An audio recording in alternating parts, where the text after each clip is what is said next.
Everybody, let's go ahead and grab your attention, please. Shh. Thank you. All right, council, we'll ask council members please to return to their desk here. Tonight is October 19, 2022. This is a joint regular meeting of the Mayor and City Council and the Mayor and City Council acting as a successor agency to the Redevelopment Agency of the City of San Bernardino. Good evening, and we welcome our public here in the audience joining us at the Feldheim Library. I call to order this joint regular meeting of our City Council meeting tonight. Tonight, joining us is the Great Reverend Chaplain Paul Lujan from the Victory Outreach Church. He'll lead us in tonight's invocation, and then I will ask our city manager to please lead us in the Pledge of Allegiance tonight. Let's all rise, and before we begin, I want to commend the great work of Pastor and Chaplain Paul Lujan. Chaplain, the Chaplain Corps for the City of San Bernardino has been a very, very, very visible force here in our community, and I remember the days of deep pain for me, the mayor, personally, when you would come minister to my office, and I really appreciate you. So thank you very much for your ministry to our city, to me personally, as I conclude my term here in this chair. Thank you very much for your kindness, your gestures of love and support and prayers, and I want to recognize that. So thank you, sir. As you lead us tonight, we'll bow our heads and rise, please. And thank you, Mayor, for your acknowledgement as a chaplain. And thank you, City Council and the people of San Bernardino for the privilege and the honor of opening up tonight's meeting in prayer, inviting the presence of God. If you bow your heads with me. Lord, I pray for our mayor, our City Council, San Bernardino City Police, and all the people that are attending here tonight. Give your people in our community a spirit of unity as we follow you, so that with one heart and one mind, we may work together for the good of our city and to glorify your name, Lord. Give us your humility, Lord, and that all barriers and walls and strongholds and divisions that keep us separated from you and one another come down, that we may build a strong city that is in unity. In Jesus' name, amen. Thank you. And if you'll now join me in pledging allegiance to the nation's flag. Ready, begin.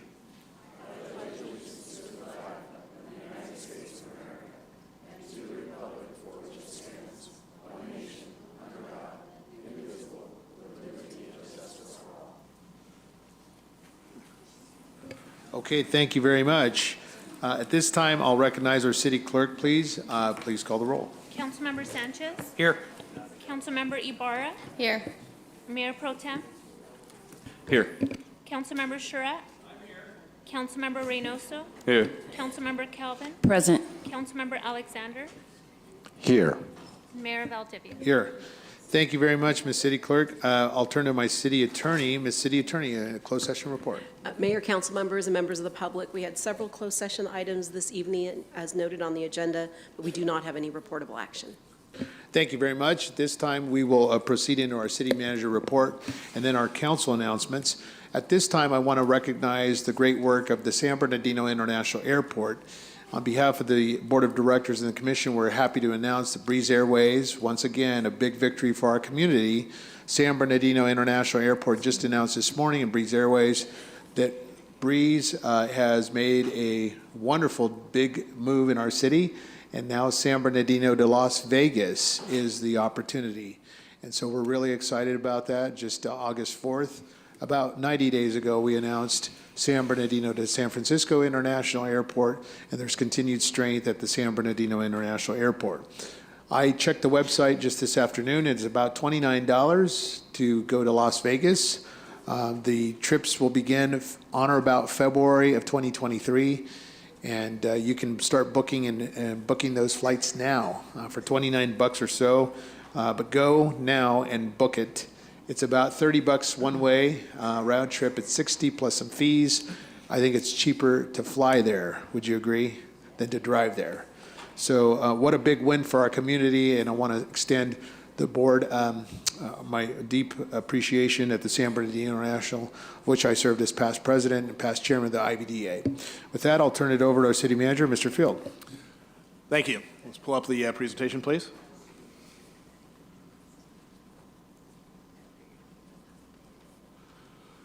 Okay, thank you. Do I have control over this? Okay. Thank you.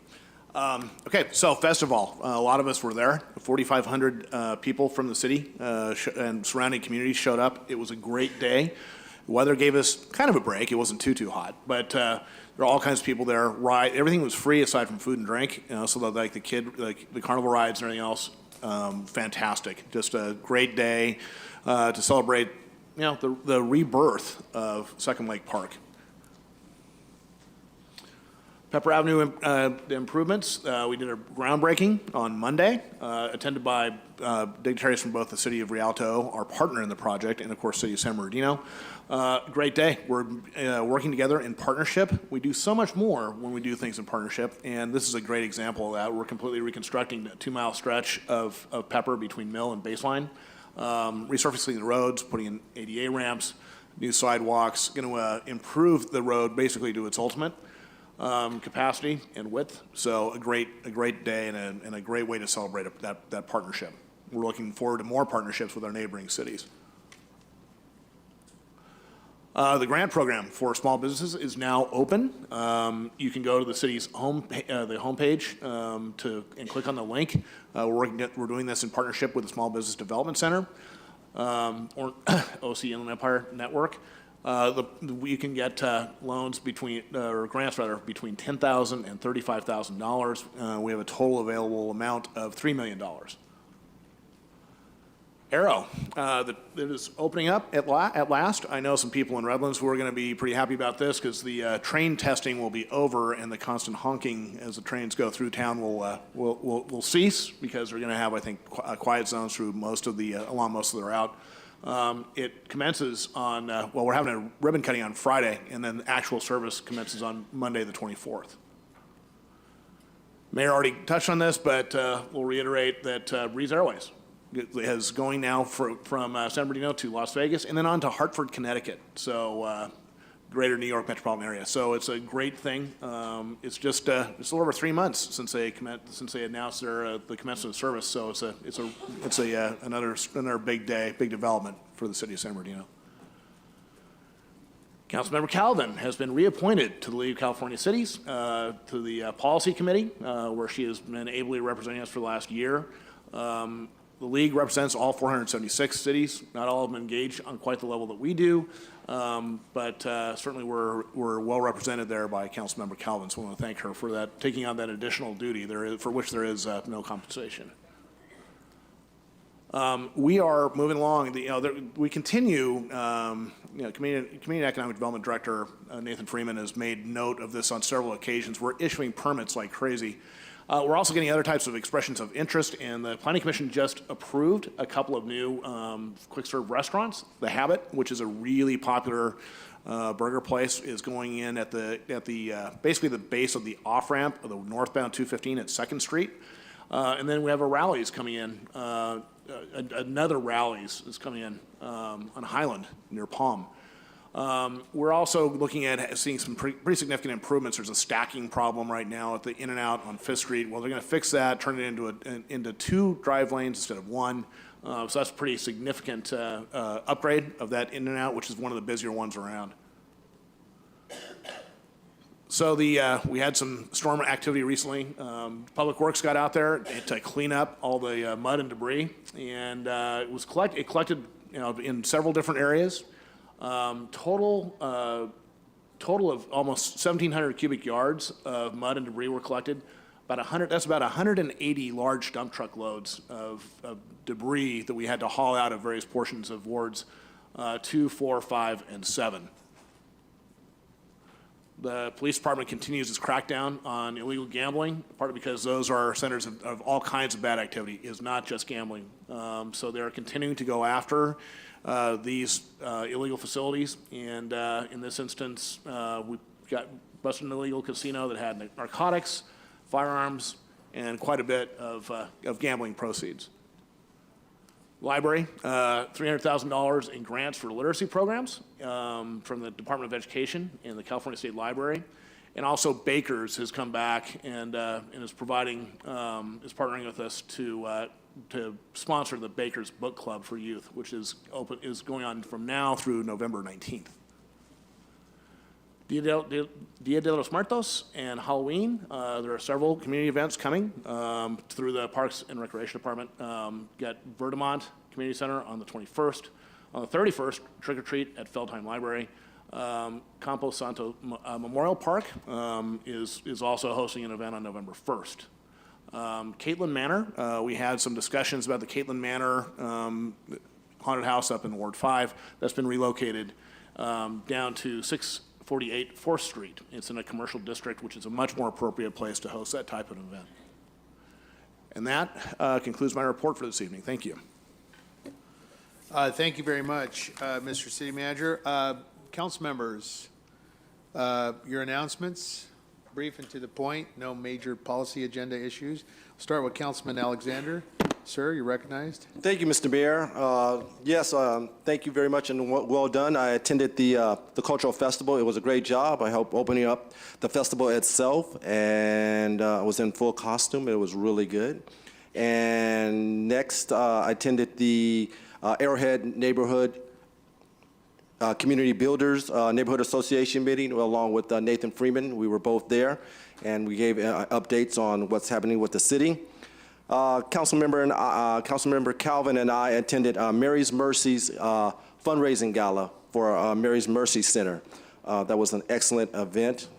Also, I attended the Inland Empire Chamber of Commerce Business Expo at the International Airport, where there were several small businesses going on, sharing about how you can do and how can you improve your business. Also, on the 17th, Councilmember Calvin and I and Councilmember Figueroa and the city manager and everybody did an outstanding job at the Pepper street paving joint with Rialto. It was a joint operation with the city of Rialto and the city of San Bernardino. So they're working together. Once again, that collaboration is outstanding when two cities can make this happen. Now, this project happened, city of San Bernardino. It happened less than 2 years. They got together, came up with a plan, implemented that plan in less than 2 years. And if you didn't know, for a city, that's moving at warp speed, as we say in Star Trek. So that was excellent. On the 17th, also I went with Avery Grace, and I went to Meteor Media. Now, why do you say, well, what's up with Meteor Media? Well, that is a free trade zone. It's the only free trade zone in the county of San Bernardino. And it's absolutely awesome that we have the only, and that deals with services and goods and commerce. Great place. Upcoming, trunk or treat, 7th Ward, all you 7th Ward residents, I know I just met one, 7th Ward residents. We have a trunk or treat at Arrowhead Country Club. It's gonna start at 6:30 to 8:30. And bring out all your trunks, your scary trunks, and your candy. It's gonna be outstanding. October 27th, the city is having its homeless workshop starting at 5:30. Also on the 20th, Emprendedores is having a graduation at the Mexican consulate. I will be there. That's about all small businesses, Latino small businesses. They're gonna have the graduation there at the Mexican consulate. I will be there handing out certificates. On the 21st, the city manager already made a note of the ribbon cutting, but it's going to be, so you have a location to go to, it's going to be at 205 East Stewart Street. 205 East Stewart Street, and it's going to start at 10 a.m. if you want to come out and join us. The San Bernardino Symphony on the 27th also is having their Movies at the Night with the Symphony. So Movies at the Night with the San Bernardino Symphony, and you already talked about Dia de los Muertos, that's my best Spanish, at Campos Santos Memorial Park. Thank you very much. Thank you, Councilmember Calvin. Good evening, San Bernardino. How's everybody doing tonight? Yeah? Good to hear you, and definitely glad to see you. So you already heard, I attended a lot of events this last 2 weeks with Councilmember Alexander. I appreciate him always being available to represent the community. I also attended a ribbon cutting for the Powell Center's Dwayne Radden's Field of Dreams. This is in Muscoy, but we have a lot of San Bernardino City Unified School District scholars that are our residents that attend school there, and it's just magnificent with the work that they are doing. doing for those scholars attending there. Coffee with a Cop was yesterday, so I appreciate being out with Lieutenant Flores on the West End. Now, we only had about 5 members of the community to attend, and so those community members were wanting to let you know, wanting me to let you all know that they need you. And they do believe that it's a greater force in numbers. So if everyone can come out and share their ideas and meet with Coffee with a Cop, and we meet that's the second Tuesday of the month, right? In all wards, so you don't have to go to just one. You can move around to be able to listen and to hear what's going on throughout the city. So we would appreciate it if everybody came out. Want to definitely send a shout out to the city of Rialto and all of their staff and all of our staff that have been working on this project for well over 2 years. And we're gonna have a smooth transition on that street. So if you travel, Pepper, between Baseline and Mill, get ready, because it's gonna create a lot of congestion. Yes, it is, but it's better than potholes, right? We're gonna get all those potholes fixed. So that's a good improvement, great relationship for us, and we're very, very excited about that. Before I close, I want to just mention, let you all, the community, know something. We are very, very aware of what is happening on 4th Street at this point, and it saddens us. It definitely saddens me. And I've spoken to majority of my council members regarding it. Know that we are working to make sure that we don't have to unhouse anybody. So our Deputy Director of Housing, Cassandra Searcy, is working night and day, trying to reach out into other cities as well so that we can find some permanent, some stable housing for everyone that is living inside of the building. So I just wanted you guys to know that. I know that there are a lot of folks here today that want to make a public comment, and that is your right to do that. But I did not want to go and not mention that we are working hard and are going to be keeping things transparent for you. The other thing is that I feel that it is something that we need to talk about, or at least mention. We got this council in the city of Los Angeles, where some folks were caught unmiked. I want to just say that for everybody on this council, some of them have had a conversation about it. We're very sickened about it, because a community is combined of all types of people, and every person that is in this city belongs here.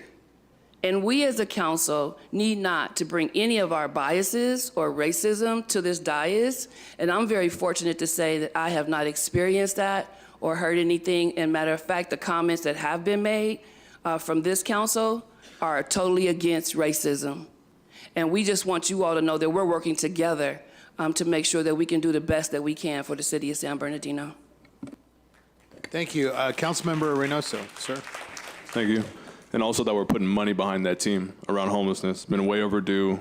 Should have happened a long time ago, but we're here now. And also just a reminder, like Councilman Calvin's mentioning, is that racism is as simple as the concept of we're all poor and going through the same thing, but if you look a certain way, you'll feel better. And systemically, politically, that's been a kind of a notion that has fueled things, and it's stupid. I learned that in Mississippi the hard way. The Trick or Treat by Parks and Rec is being put on this Friday, the 21st. Thank you, Liddy. Killing it, per usual. 4 to 8, so bring your kids and family. I want to notify Deep Verdamont that Palm and Kendall intersection is being studied. We need to work with Caltrans, so we're doing that to add another lane to the 215. It's ridiculous. And as the trucks sit there, y'all know diesel pollution is just going to fill our lungs like it does every day. Maybe some of you noticed, like 2 weeks ago, the air quality index was 362. Hazardous is over 150. We're at 362. I don't know if you remember that day, but I have a newborn daughter, and you can imagine how it made me feel. The restricted truck routes are almost done, and we'll bring it to the community for review, because there's a lot of residential neighborhoods in this city. It's been a historic problem that you have to get 18-wheelers off of residential streets. That's just a fact of life. It's not a war on truckers. It's a war for our community. Parking on Palm, they've raised to my attention near the fire station. It's an issue, and we're gonna do a first step I think is plausible to not allow people to park there from 6 a.m. to about 9 a.m. when the congestion is heaviest. But I used to live in an apartment, and I know what it's like for people to come visit, to have more than one car, and these apartment complexes have no obligation to create extra parking. So policy ideas are coming forward. We have to cross that line. We can't feel like because an apartment complex, we can't broach it as a city. And speaking on that as well, because we're a city of over 50+% that rents. That's just a reality, and people aren't acknowledging it enough. So it's my job here to do that. And in the same vein, I want to speak to another kind of like boundary that I think some people believe is invisible, which is reining in corporations. So I had, to be honest with you, one of the most meaningful experiences of my council tenure so far. This past Friday, October 14th, I got to participate in the Amazon Air Cargo Workers strike line.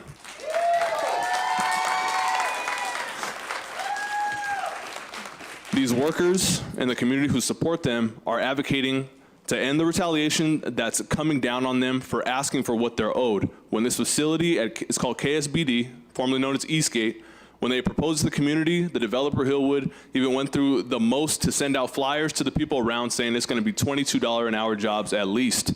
People are getting paid $17, and they're getting these piecemeal offerings for $1 raises. So they're not going to take that, and they're not going to stop being retaliated against. So, as policymakers, people on this dais, we got to do something about it. And so we have a conversation that needs to happen. I brought forward the minimum wage. I don't feel comfortable until this mayor's gone. I'm not afraid to say that, but we're going to have that conversation. In the same note, I think the Inland Valley Development Agency, which I sit on the board on, that the mayor was mentioning that we approved the commercial flights from San Bernardino to Las Vegas. That's nice. I appreciate it. I'm glad that we'll be able to take advantage of that, but I'm still under the entire thought and mindset that the IVDA was created to repurpose the former Norton Air Force Base. They turned in 26 warehouses. It's time to dissolve it. So I'm fully intending before I leave to dissolve it. And then lastly, the storm drains up in the north end. Unfortunately, my predecessors, I guess forever, have never initiated studies for the storm drains, and it's been terrible up there, but we began that. Been notified by city staff. It takes a long time, but we've begun the process because ridiculous the amount of flooding and how it hit the deep north end is just, people can't recover for that sometimes. And then I want to thank All Nations for hosting the Millennial Roundtable that's happening this Saturday from about 10 a.m. to 8 p.m., I believe. I'll be participating with a lot of other heavyweights in the community to engage the millennials, to engage the next generation young people, and so I thank them for that, and that's the end of my announcements. Okay, Councilmember Charette. Thank you. I'm just going to report that I attended a couple of things in the last week or so. Along with my colleague, Councilmember Sanchez, we attended and were interviewed and had a question session of the IEEP, that's the Inland Empire Economic Partnership Leadership Academy. This is an academy that they put on annually with some people that I believe they actually, they're sent there by their businesses, corporations, city people, and they are actually we're trying to prepare them for future leadership. Mayors and council members and board members and what have you. So Theodore and I had a good time doing that, interviewed by Paul Granil, the director of Inland Empire Economic Partnership. That was last Friday, and it was well attended by their group, and we had fun doing it. And then again, it goes without saying, it'll be repeated probably a dozen times here tonight. Congratulations to the Parks Director and all of her staff, everybody that worked on this. It was a real effort by everybody involved, Liddy, and you did a great job. Everyone enjoyed it. You had a great turnout. I think it's a great start and can only get better as we go forward. So, and the Parks and Rec and Public Works and whoever was involved in the cleanup of the park, and that park is going to be turned into something, I'm certain of it. And though it's not in my ward, I support anything we can do to support that park and make that a real gem of the downtown. It should be considered a central park for the city of San Bernardino. And then I'm going to make my last comment about the thing that I've promised a couple of people to kind of harp on, and I've said it in the last few meetings, and I'm going to continue to say it and just remind everybody that fentanyl is a killer, and we've got to teach our children and anybody that you just can't trust taking anything off the street at all anymore. My wife asked me, why would anyone want to take fentanyl? It kills you. And I think, I'm no pharmacist, but it's being laced into everything that's on the street. And nobody's taking it so that they'll die. They're taking it thinking they've got something that they don't. So we've just got to be vigilant, and we've got to watch, and we've got to make sure that we are all fighting this horrible, horrible pandemic of this horrible drug that's coming across our border and infiltrating our city. I know the police department's working hard on it, making some real headway, and we've got to continue to be vigilant. Thank you. Thank you. Councilman Figueroa. Thank you, Mayor. First of all, I want to say thank you to everybody who's here this evening. Thank you for joining us, and it's good to see so many people here. I, too, was also able to participate or join a couple of some of the other things that you heard up here, so I won't repeat all of them, but I was very happy to attend. I do want to say thank you to Amanda Hernandez from the Community Economic Development Department. A couple of weeks ago, I don't remember the date, I was able to host a small business and nonprofit grant workshop, and we had a good attendance there. She did great. I'm profoundly thankful for her participation and her presence there to be able to answer questions, to guide small businesses and nonprofits in the right direction. So to Amanda, thank you so much. And to Liddy, also immediately after the festival, great job, but you got no rest because a couple of days later, you were kind enough to join us over at the Colony Park for a meeting that I hosted along with the South Point community builders down there. And so thank you to you also for being present to provide updates about the parks and what's happening not only at Colony Park, but throughout the city as well. You're doing great work. Thank you so much for that update, for being there present with the community. Lieutenant Oldendorf was there as well. Thank you to him. And on Colony Park as well, I just received news from the city manager, Mr. Field. Thank you so much for this. I know this is something that you and I have talked about in the past regarding the crosswalk. So there's now a new crosswalk there with ramps, with striping, with signs. Because in the past, what we had was a parking lot at Colony Park, and in order to get to the actual park where the children can play, they would actually have to cross the street. So now we do have that crosswalk. It's my understanding that we're going to continue to work with Southern California Edison so that we can get some power so that we eventually get a lighted type of crosswalk so that it is visible for the children to be able to cross the street from the parking lot to the actual playground. And so I'm very thankful for that. Thank you to Public Works, Alex. I know that we've had a conversation about that too. Thank you to you as well and to everybody at Public Works. Speaking of Public Works, I too was able to attend the Pepper Avenue Improvement Project alongside some of my colleagues, Councilmember Calvin and Councilmember Alexander.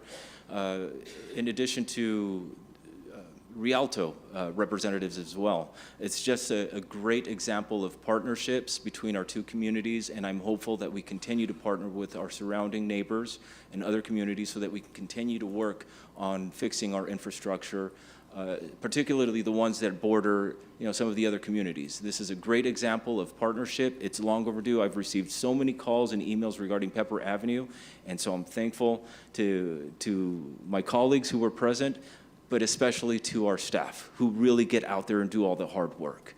To our Public Works, to our Parks and Rec, to Community Economic Development, to our police officers. You really are the heroes. You are the ones that really make us look good up here. And so to all of you, every department, from library to every other department that we have, thank you. A wholehearted thank you to all of you. And that's all. Thank you. Thank you. Councilmember Barra. Councilmember? Thank you, Mayor. I want to say thank you to Liddy, first and foremost. Festival was amazing. I was there for the first time ever. We saw a turnout that we haven't had at Second Lake Park. And I mentioned this at the festival, and I'll mention it here as well.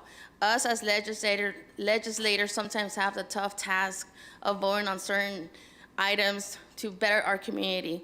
Whether or not the community knows our intentions, just know that we are trying to do the best to fix our city and to make it to a place where you feel safe. For the first time, when I was out there talking to the people that were there, some were saying that was the first time attending the park because of all the negativity on social media. They did not feel unsafe at all. So that to me was very heartwarming. We had people from other areas coming into our city for the first time as well. So thank you, Liddy, for an amazing festival. And like our colleague said, hopefully this is just the beginning. If you guys haven't seen already announced, we are having the tree lighting event on December 1st. But also for the first time, thanks to Liddy and staff, we are having a skating rink in downtown.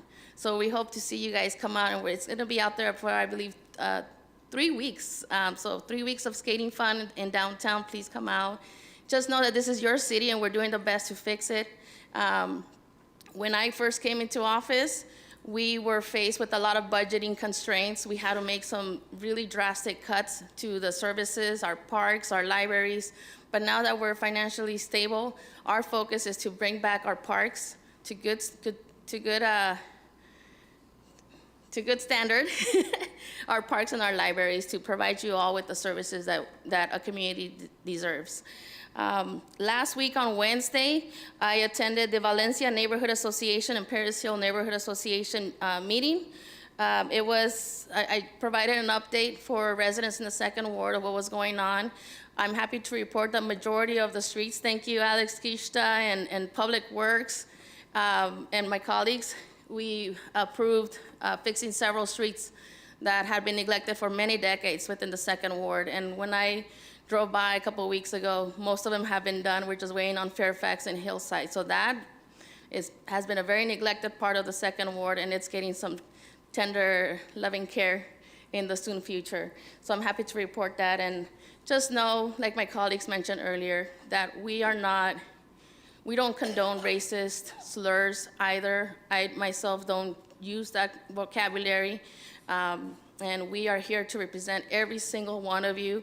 It doesn't matter your walk of life, your age, your ethnicity, your cultural beliefs. We are not here to discriminate anything. We're here to represent all of you. So just know that we're here to make San Bernardino better for all of you. Thank you. Thank you, Councilmember. Councilmember Ted Sanchez, sir. All right, I'd be the only one if I didn't thank Liddy for the festival. So thank you very much, Liddy. I could see that you poured your heart and soul into this event. I don't think you slept for 3 days before, and you probably slept for 3 days after. She was a ball of energy, and that love that she showed this event really was very visible to all the thousands of people who showed up to Second Lake to enjoy that park and enjoy all the activities that Liddy coordinated to have there that day. The next thing I want to mention is that we will, on Veterans Day, we're going to have a Veterans Day ceremony November 11th at Court Street Square at 10 a.m. And this is to honor all those individuals who have served our country and protected our way of life. That's all I have for today. Can I make one more announcement, Mayor? One more. Sure. I just want to put a reminder out there to our citizens that we are having the homeless workshop next week on the 27th. Starting at 5:30, it will be held here at the library. Please come out, find out what's going on with the homeless situation in our city. Any updates, it will be provided to all of us on October 27th at 5:30 here at the Feldheim Library. Thank you. Thank you. Councilmember Kelvin. Yes, just one thing I just forgot. I don't know how I did this, but I too will be hosting the San Bernardino grant application, like a town hall for folks to come on down. It'll be at 1505 West Highland at the New Hope Life Center from 6 to 8 p.m. Make sure that you bring your computers so that you can get some assistance in walking you through the entire process. That is for October 20. Jennifer Cheek. Sorry, Mayor, I couldn't read your, yes. And if I may, real quick, I think the topic of the parks being pitch dark, it might be something as simple as just the timers being set at the parks, because I noticed that at Second Lake Park as well. Okay, After we'll let certain- staff look into those matters. Bryce Haynes Park on 9th, northwest corner of 9th and East Street. Okay, Jeffrey Young, are you here? We're moving on. Jim Penman, sir. Mr. Penman? Mr. Penman? Jim? Okay, Jennifer Cheek. Jennifer Cheek. There you are. Jacinta Valdez and Keisha. Welcome. Good evening, council members. My name is Jennifer Cheek again. Thank you for your time. And the reason for my attending this meeting tonight is not as a San Bernardino County resident, but as a San Bernardino County employee who has contact with multiple residents on a daily basis in the function of my employment. So I have the opportunity of talking to residents daily, hearing their hardships and the things that they deal with. I'm disappointed in the Lincoln Property Company's decision not to go ahead with the redevelopment project as well. I would hope that going forward in the future, that we continue to have transparency, that not only the city council, city members, community members, coalition members, as well as developers can all stand together, work together, and do what's right for all individuals involved. I'd like to commend and thank all the council members tonight. I really have to say that out of all the meetings that I've been to for this particular council, tonight was the best meeting I've attended. It was well organized. All of your comments were excellent, and I really appreciated hearing about all of you working together to do what's right for this community. Thank you very much. Appreciate it. Thank you, ma'am. Jim Penman, followed by Jennifer, I'm sorry, that was Ms. Cheek, thank you. And then Jacinta Valdez. Mr. Penman, go ahead. San Bernardino has had many great police chiefs. One of the greatest was Ben Gonzalez. Ben Gonzalez and his brother Lalo became police officers at a time when there were no people of color in the San Bernardino PD. There was a lot of prejudice and bias, but they did their jobs, they did it well, and they didn't complain. Ben worked his way up through the ranks, patrolman, corporal, sergeant, lieutenant, captain, assistant chief, and chief. Ben was one of the bravest men I ever knew. One occasion, as sergeant, hostage was holding a family at gunpoint. Ben stripped down to his shorts and exchanged himself for the hostages, and he became the hostage. Ben, after several hours, talked the gunman into surrendering his gun and giving up. Another occasion, Ben responded to a silent alarm. The old Bank of America, Mount Vernon and Trenton, pulled up just as a bank robber was coming out the north door. Ben challenged him. The man pointed his gun at him. Ben shot him fatally. About that time, another bank robber came out the east door, shot Ben in the head. Ben and I talked about it. He said, Jim, I never saw him. He said, I tried to turn in that direction, but the blood filled my eyes and I couldn't shoot. He said, fortunately, Dan Hernandez and Angel Leon got him. After he retired as police chief, Ben was standing in the line at the Bank of California, right there at 3rd and D. Teller signaled him she was being robbed. Ben walked up behind the robber, put his hands on him, arrested him. Call went out on the police radio, 211 armed, Bank of America, 3rd and D, suspect in custody of Chief Gonzalez, even though I wasn't chief then. Ben, by the way, was unarmed. When I was director of the home, Ben was on the board. He was my mentor, he was my friend. When I passed the bar, my wife and I had a child who was very ill. We had little money, we were penniless. I needed to transition into private practice. Ben found out from a mutual friend, came over to the home upstairs where we lived. Ben wrote out a personal check to me as a loan for several $1,000s, which enabled me to buy furniture for my law office. Ben and I talked last Thursday morning. We had a good talk on the phone. He said to me, Jim, you and I have been together for a long time. Little did I know those were Ben's last words to me. Early Saturday morning, Ben's daughter Laura called me, told me Ben had passed the night before. Ben loved San Bernardino, loved the San Bernardino Police Department, loved his family, his kids, Ben Jr., who retired as a district attorney division chief, and his daughter who retired San Bernardino County Probation Office. Great man, great chief. Crime went down greatly on his watch, and a lot of people of color were recruited in the police department. Mayor Valdivia, council members, thank you for letting me go over.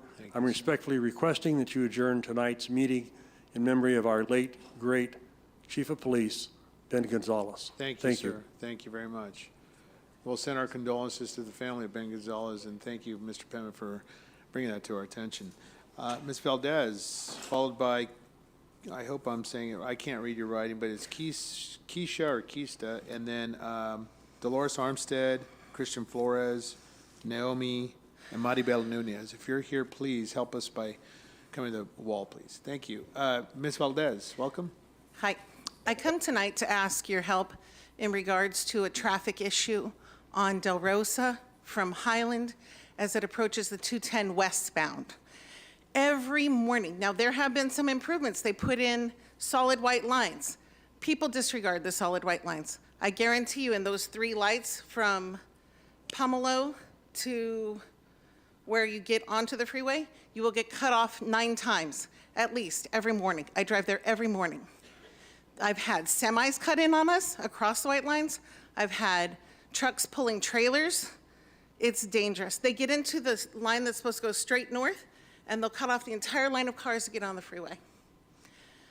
A simple solution might be the same kind of barriers that you put all along East Street so that people can't cut across the lane, and make it a dedicated lane, which it already is. It would just force them to actually follow the law. And I don't know what to tell you. We need a traffic study. We need people to sit up there at the Sons of the Native Sons of the Golden West and sit there and watch this disaster that happens every morning.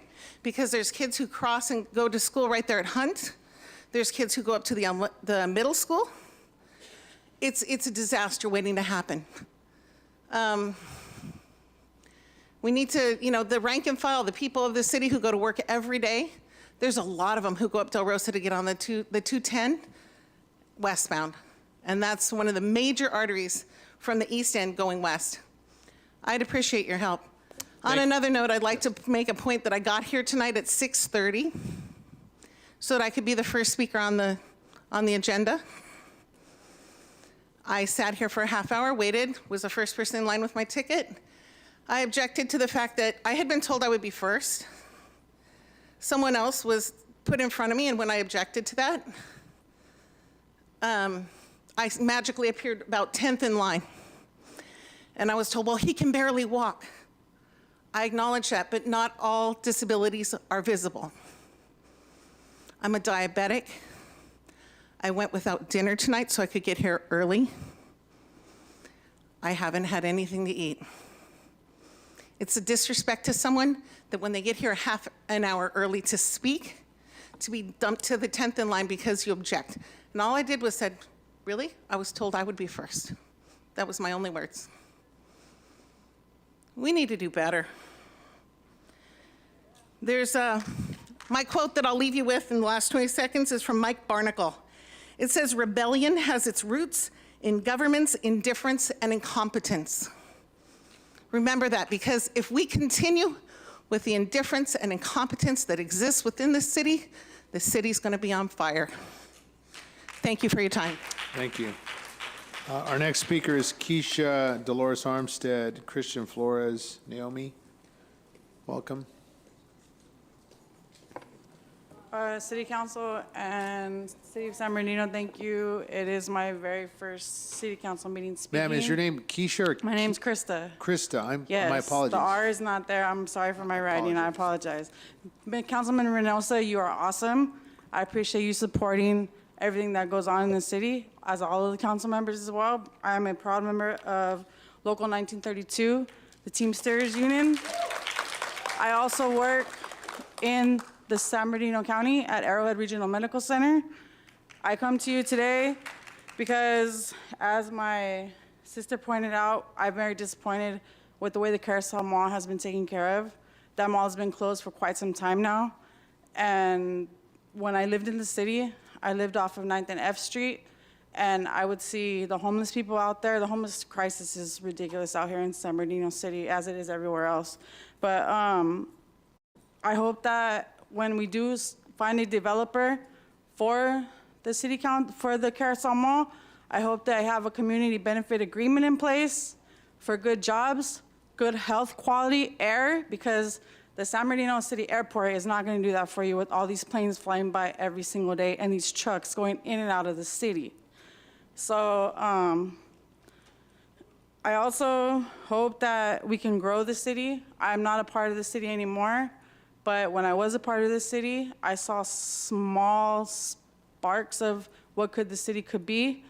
But now that the city's where it's at, I don't know how long that's going to take. And like the gentleman before said, you know, we're falling behind. I live in Riverside County, and I've seen their growth. I go everywhere in San Bernardino, I see their growth. Why can't San Bernardino City get it together? But I do hope that the leaders of San Bernardino City can pull it together with the developer who has everything in place, and to make sure that the jobs stay local, and to make sure that everything stays in San Bernardino City, and that they're paying good wages, and that the air quality, like I said, is good, because I don't like to breathe this bad air. Mr. Reynoso, you have a newborn child. I also have a newborn niece and nephew that I don't want them to breathe this air in San Bernardino when I come out here. All of the other council members, I do hope that you take everybody's into agreement, into consideration when you are going through this Carousel Mall proposal. And I was disappointed with the backing out of the developer, and I hope that there is a new developer in place soon for this mall, because it's just become an eyesore in the city. Thank you. Thank you. Dolores Armstead. Ms. Armstead, welcome. Followed by Christian Flores, Naomi, and Maribel Nunez. Ms. Armstead. Good evening, Mayor and Council. This evening, I'm talking about voting. I'm imploring everyone to vote. Know that your vote counts. There are people and entities that depend and calculate on you not voting. Just screw up their models, mess up their figures, prove them wrong, and vote. There are other items on this ballot, such as propositions, tax increases, gambling, school board judges. We are impacted by all these decisions, so please vote. For our city of San Bernardino, this is an important election. Remember, we are now a charter city. We are no longer have a king mayor. We are a charter city. Those people up there, those are the people you need to contact if you need to get something done. Our last serving king mayor is up there, and he's gone in December. Those people are the ones you need to talk to. What we want is a mayor that is able and willing to work with the city council. Those people are in front are the ones that the new mayor needs to work with. Contact them for your decisions. We need a mayor that represents and thinks of citizens first. Do your homework. It's easy to do on Google. Pick someone that does not have a history of fighting with previous city councils and mayors. I agree we need more police. The police chief can give us information on that. However, I believe my tax dollars are better spent on a more diverse unit and more women. We cannot arrest our way out of homelessness, income inequality, or mental illness. We need officers that are trained to work with community groups and other agencies. I don't believe we should hire retired, mostly non-diverse persons to take over positions. Those people may not be able to keep up with what is going on with our community now. And many of those retired persons that you're thinking of hiring may have a history of terrifying our neighborhoods. Wards 3, Ward 6, Wards 1, those are the ones that will be impacted. We don't need to hire them back to relive the good old glory days. Only if we have a panel of citizens looking at their qualifications should they be even considered. However, we know that won't happen. Our tax dollars can be better spent, but most of all, remember to vote, because your vote does impact what's getting ready to happen to the city. Thank you. Thank you. Christian Flores, sir. Recognize Naomi, Maribel Nunez, Tyler Durden, Jack Pruitt. Christian? Hi, council members. My name is Christian Flores. I'm a community organizer with Inland Congregations United for Change, a city resident, also a part of multiple coalitions, including the Inland Regional Housing Justice Coalition, Just SB, and Something Better for San Bernardino. Though disappointed with Lincoln Property Company's decision to not move forward with the redevelopment of the Carousel Mall As a resident of San Bernardino, I want to urge the city council and city staff and RDICO to work together with Something Better for San Bernardino Coalition to move forward to bring a community benefits agreement to the Carousel Mall. There's a strong chance, or this is a strong opportunity for city leaders to pursue a developer that can help bring affordable housing, clean air, better jobs, and economic growth to San Bernardino's working families. We agree with Mr. Field, and though this is a small setback, together as residents, community groups, leaders, we can reach our common goals of pursuing a vision for a better city by continuing to meet together and keep the conversation going to make a CBA possible for downtown. Other cities have been able to work together and implement CBAs into their development plans, so it's up to us to figure it out and do it here as well. San Bernardino, as a community, is deserving of sustainable development plans, and a CBA at the Carousel Mall is just the first step in changing the way that we approach development here as a city and how we redefine what it means to do due diligence and transparency for our community.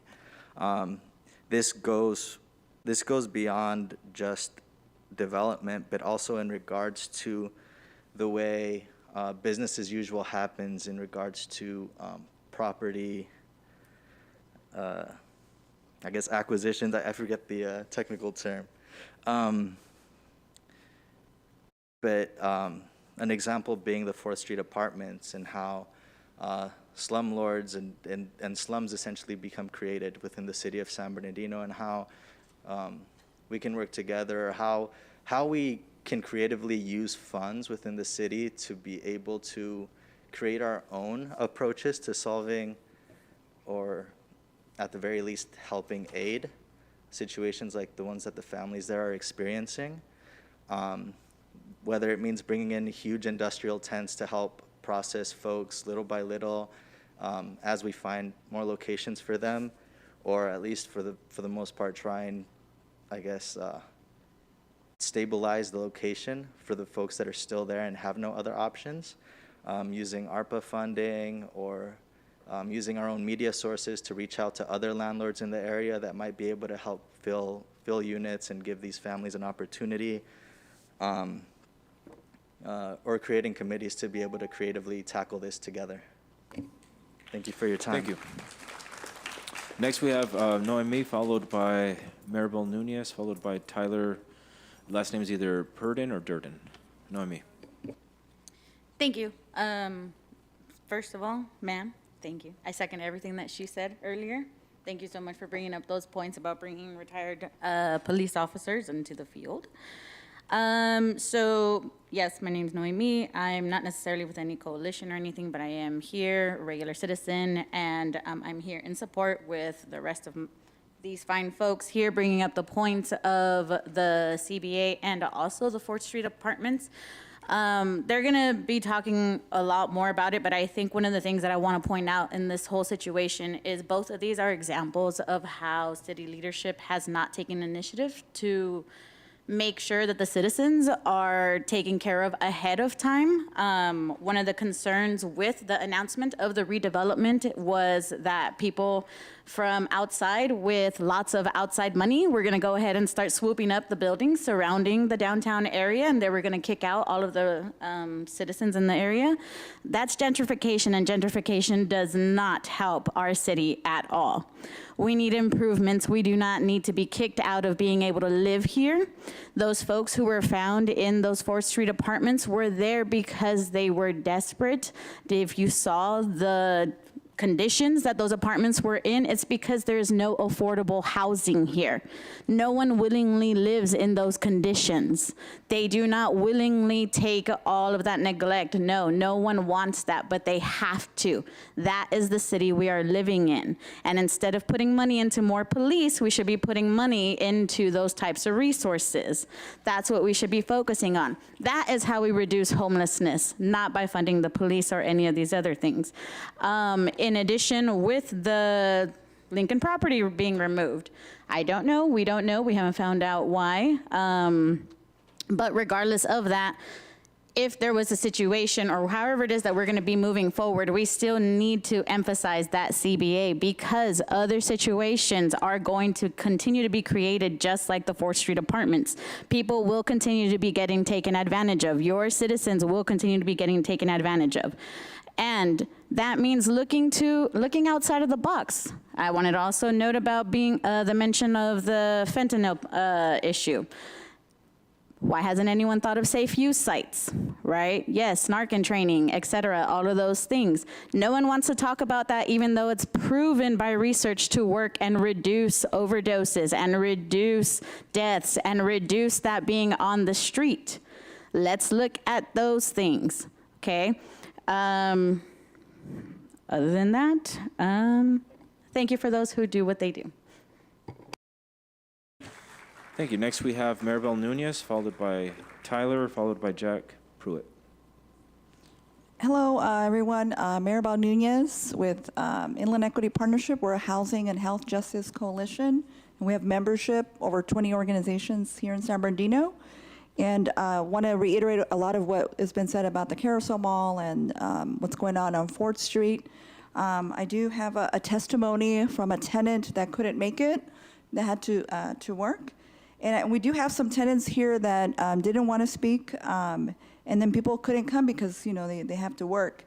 One thing I wanted to add for what has been said is if the conditions are so unsafe, how is it that they're currently renting it, they're kicking people out, and then they're bringing new people in? They just rented a couple of units, new people, they just got in, took their rent, and what, they're gonna get kicked out this Friday? That doesn't make sense to me. So what we're asking, and I want to share the testimony, and then I do want to ask a specific thing to the City Council. This testimony, this is a tenant from 4th Street, Tanya Tell, and she wants me to read her personal testimony. She says, "I'd just like to say that this is," I hope I don't get emotional, "my second time of being displaced. And I've been there for 2 years, and dealing with what has taken place over the 2 years hasn't been easy.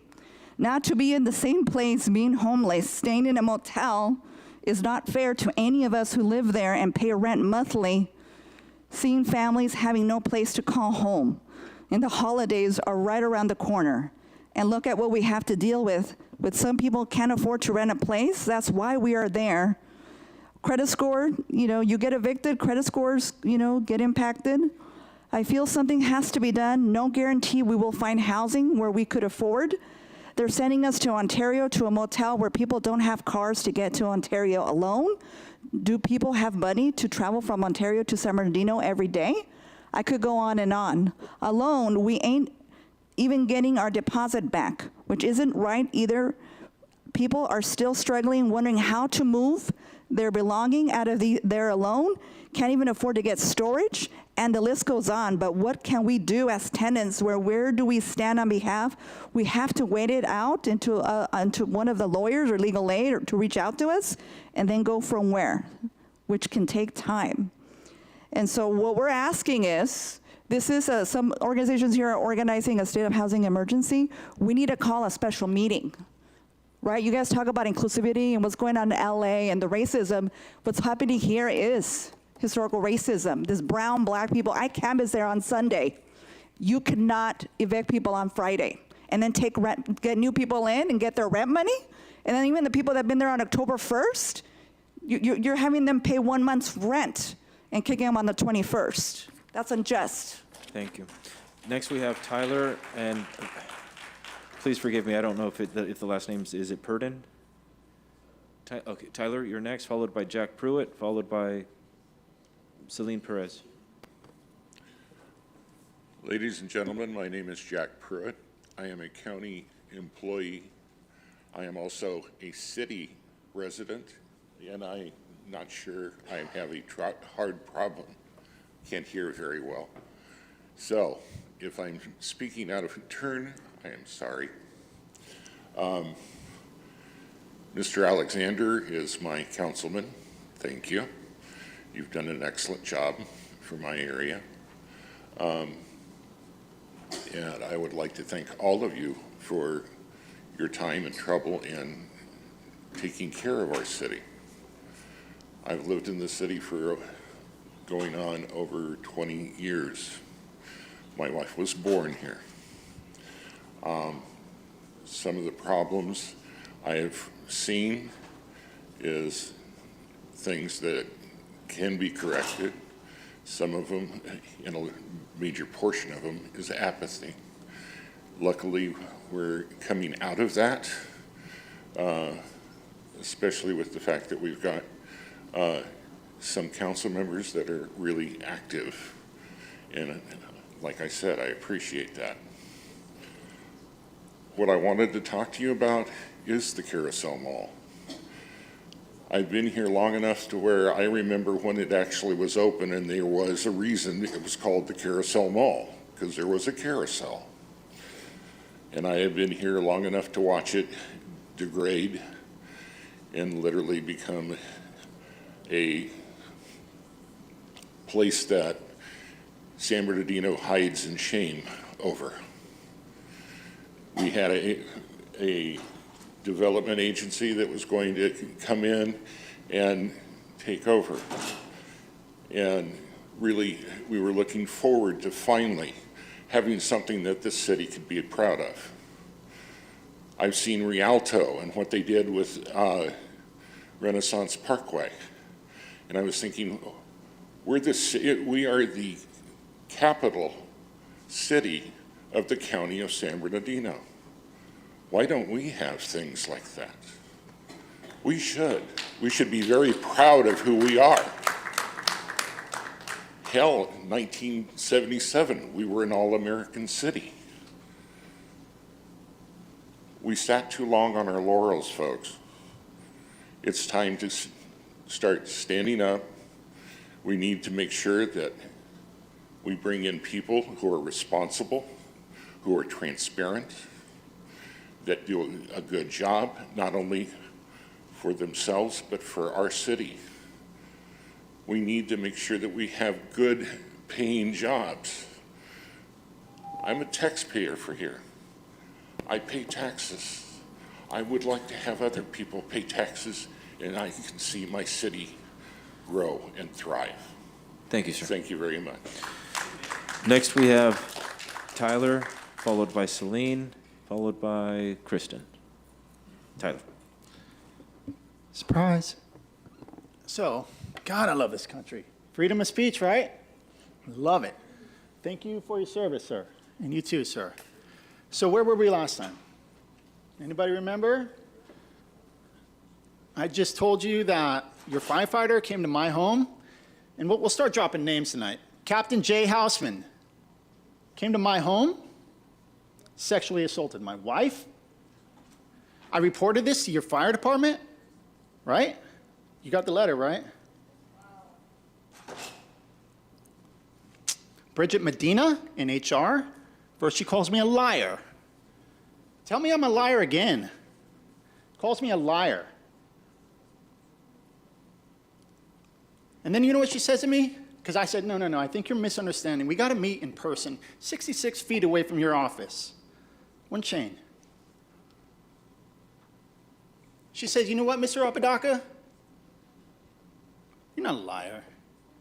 But you know why he's doing this? Maybe it's because of your criminal history. So now she's admitting it. Now it's like, okay, you're not a liar, but it's your fault. You're to blame for this. That's why he's asking you these questions. I said, look, I don't know what gives you the right to ask my wife these questions. Your people, Jay Houseman, your captain, ask my wife these questions. She leaves the room. She comes back. She says, all right, Mr. Apodaca, we'll give you 3 questions. We'll admit to 3 questions. We will promise you 3 questions. What 3 questions are those? Do you know? Do you care? Have you looked into this? Because I know we talked. Well, I talked. We didn't talk. So you guys won't talk to me anymore, huh? So I'll tell you what the 3 questions are that he asked my wife, verbatim. Dr. Apodaca, how many times a day do you have sex? How many times a week? do you have sex? How many times a month do you have sex? In my home, after he told me to leave my home, I need to interview your wife in private. You'll do nothing because you're cowards. So I hope if there's any women here, the girls that have told me that they have been sexually assaulted, the women that have told me they've been sexually assaulted, help is on the way. I'd rather die before I give up on this. You people are cowards. You understand that? Coward. Thank you, sir. Next, we have Celine Perez, followed by Kristen, followed by Danny Garcia. Celine. Good evening, council members. My name is Celine Perez. I'm the Chief of Staff of the Inland Empire Labor Council, which represents over 300,000 union members and their families in Riverside and San Bernardino counties. And we are also part of the coalition Something Better for San Bernardino, which is made up of community-based organizations and unions. We are disappointed to hear the news about Lincoln Property Company stepping away from their role as developers of the Carousel Mall property. The Something Better for San Bernardino Coalition continues to see ourselves as partners with the city, and we want to reaffirm that we continue to be dedicated to working with the city leaders, staff, and RDICO to bring a strong and equitable community benefits agreement to the residents of our city. We are interested in collaborating with the city of San Bernardino to pursue a developer, look at funding, and take the necessary steps to have a successful project that addresses where our community has been advocating for, which is clean air, affordable housing for our families, which continues to be reinforced what we're hearing today, good jobs and opportunity for our residents to be part of rebuilding their own city and to have an economic prosperity for our downtown. And personally for me, I grew up in the IE, and I specifically returned to the IE because I've always felt our region has so much potential. And specifically the city of San Bernardino that many have always seen for decades now as a dying city, that it's time to turn that around. And we want to continue to partner up with the city to actually make it happen, because that's the only way it will. Thank you. Thank you. Next, we have Kristen, followed by Danny Garcia. Good evening, community. My name is Kristen. I run a community organization here in the Inland Empire called SoCal Trash Army. I'd like to say a quick thank you from Augie and his family, and my personal thank yous for getting the Caitlin Manor a location. It was very, very important for this family to continue on the mission for their daughter. But that's not why I'm here tonight, council. I'm glad to hear that you guys had a great time at Festival. I'm glad that people came out to the streets and celebrated together as a community, because that's what we should be doing. We should be celebrating together. We should be coming together on the streets. And for me, honestly, it was very hard to be there, because I know the truth of the surrounding area and how many were displaced from the park. But it doesn't, like our problems with the unhoused and if people that are facing the eviction doesn't start with 4th Street. Unfortunately, these awesome people, I don't know if any of you have stepped into that building and met these people, but I've been there every other day, hanging out with their children, feeding them, hearing their tears and cries and consoling them. I don't know why you guys haven't been there. It's really important that you understand what the bones of this building look like and how dangerous and harmful it is for these people's health. The fact that the city knew about this living condition, it saddens me. We have to do better, you guys. Literally, we have problems that don't just, 4th Street's the example that really brought the problem to light. But we have such an unhoused problem. I have moms with small children. She must get to school, otherwise CPS and school police will be looking for her. And these people from 4th Street are planning on renting a tenting space in Lytle Creek to put their kids in the winter. This is not a solution. There's an empty warehouse on Hospitality. That's a solution. The Carousel Mall can be completely demoed out if you hired the right people and can be done in 60 days. We need affordable housing, and by affordable, I mean $500 a month. I don't know if you guys understand the basic needs here. $500 is reasonable to these people. You need to give them a place so that we can uplift the community. Next month, on the 19th, I'm having Uplift, East Street Uplift, to encourage the community as the local businesses and you guys to come out and engage and help clean the streets and uplift and meet each other and meet your neighbors. And so the actual community can come together as a whole. We need more of that. Please, you guys, hear our cries. These people need to be housed. Thank you. Danny Garcia, sir, welcome. Hello, my name is Danny Garcia. I do not live or work in San Bernardino, but I have been traveling into the city for the last 10 years to volunteer and do advocacy work on behalf of those that need it, such as the homeless. I would like to touch on an ironic situation here is that we're celebrating the pharmaceutical industry while the Sackler family, who created the OxyContin issue in this country, created an army out of pharmacists to hook an entire population and created $1 billion industry. Once that was tightened up, fentanyl became the next thing available to those folks. So I don't know if we want to be celebrating that. I would like to announce that King's Warriors field team for Touch of the Master Ministries, who just bought the old Mormon church on Pacific Avenue or Pacific Street next to the Pacific High School, will be doing a Christmas event where we're being handed out a few thousand toys. The goal is to reach 2,000 or 3,000 kids. Please look into that. We would like to invite everybody up here in the whole community. In regards to the 4th Street situation, which is why I'm here, I took a tour of that area today, and it's disgusting to say the least. I feel bad for anybody living there, especially those folks in the parking lot. I can't imagine kids in that building opening their window and seeing crackheads. And I work with the homeless, but that's what it is. Well, that needs to be cleaned up. And 2 weeks, a 2-week voucher, that's an injustice on its own. Kids need stability, and believe it or not, that much mobility and moving them around is traumatizing. Whether we see it or not, it's not what they need. Something else I'd like to mention, because I speak at a lot of councils or I attend a lot of meetings, the cannabis industry has too big of a footprint here. I think you should raise the taxes. I've seen the taxes here set a bad precedent for other cities, and you're being used as an example, saying in Moreno Valley, for example, we should lower the cannabis tax rate so that we can compete with San Bernardino. That is the opposite of what needs to happen. Well, this city needs a new path, and that ain't it. Mr. Valdivia, your campaign signs are still up.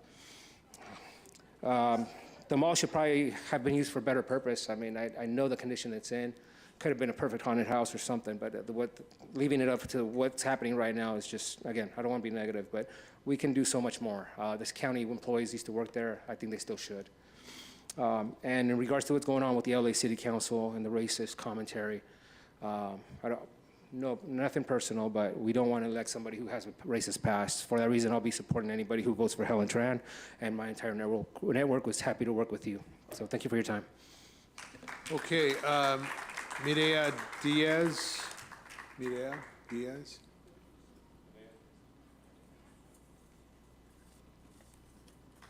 Ana Gonzalez. Good evening, ladies and gentlemen. Who's that? It's an honor for me to be here. Sir, would you recognize yourself? What's your name? My name is Emilio Flores. Okay, and I live Hold on, Mr. Flores. near the Las Cruces area in New Mexico. I was invited to come here. Not really. They told me if I don't come here, they're going to assess me a fine of so much, I think $400. And the reason that I'm here is because I object to the idea that the city put a Mr. Flores, price on Mr. Flores, landlords Mr. because Flores, we have a rental. Mr. Flores, let me get your attention, please. We have you down. We have you at item number 6 for public hearing.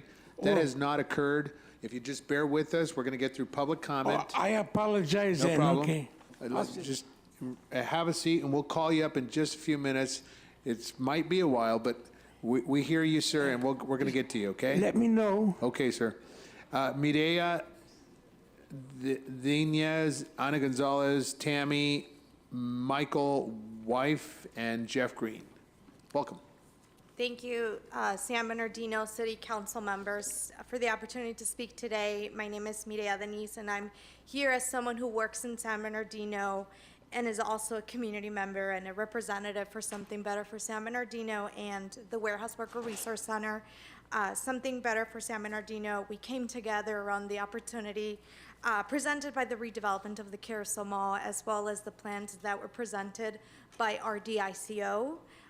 We are saddened to hear that Lincoln Property Company has stepped away from their role in this development and redeveloping the Carousel Mall, but Something Better for San Bernardino is committed to continue working as partners with the city staff and leaders like you all, council members, to move this project forward and make sure that we are redeveloping the Carousel Mall and ensuring that we get an equitable community benefits agreement that ensures affordable housing, that ensures good working conditions for workers and local hire, and ensures green infrastructure.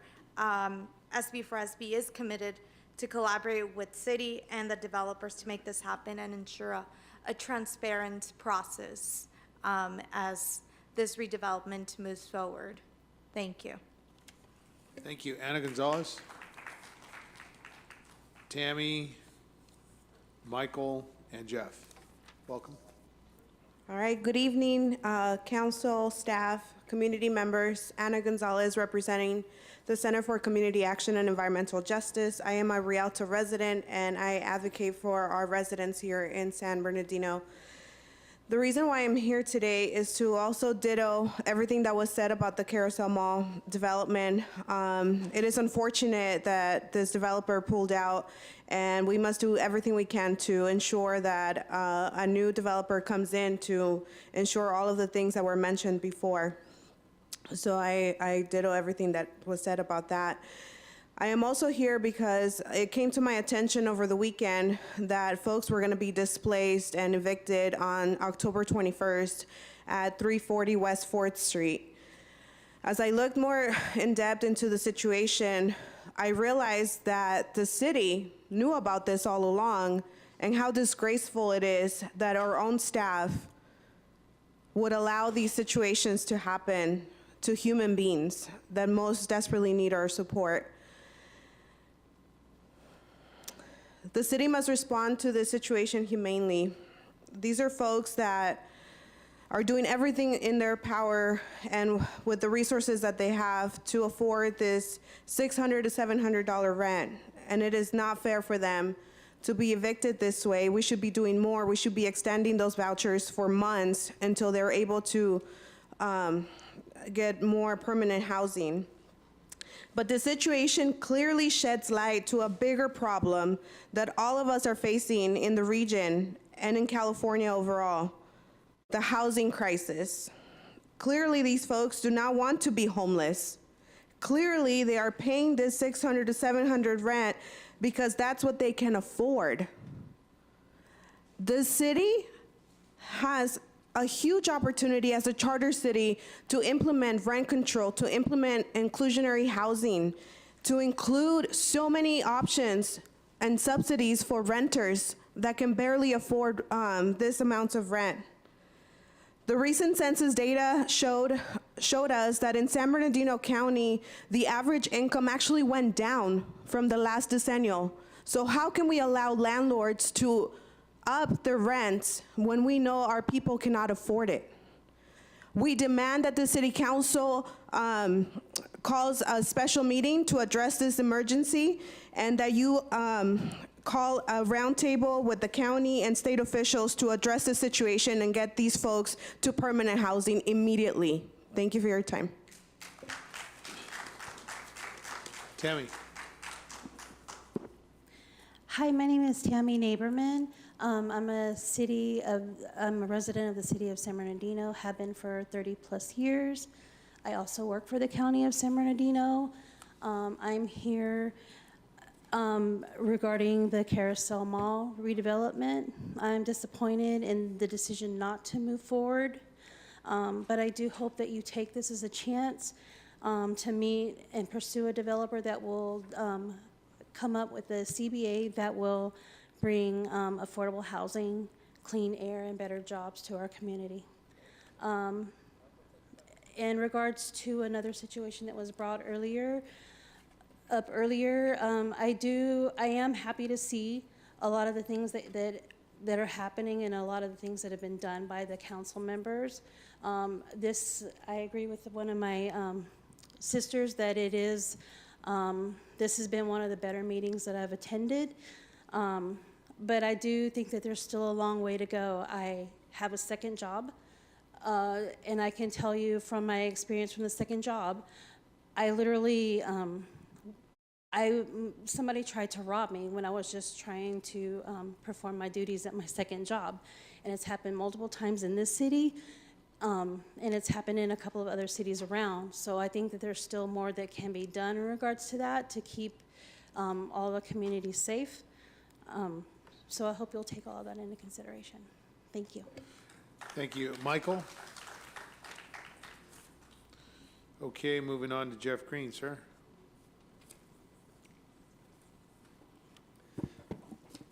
Hi, my name is Jeff Green. I am with Inland Equity Partnership as well. And I'm here to speak about the 340 West 4th Street. And we were out there last Sunday speaking to residents. And I just, every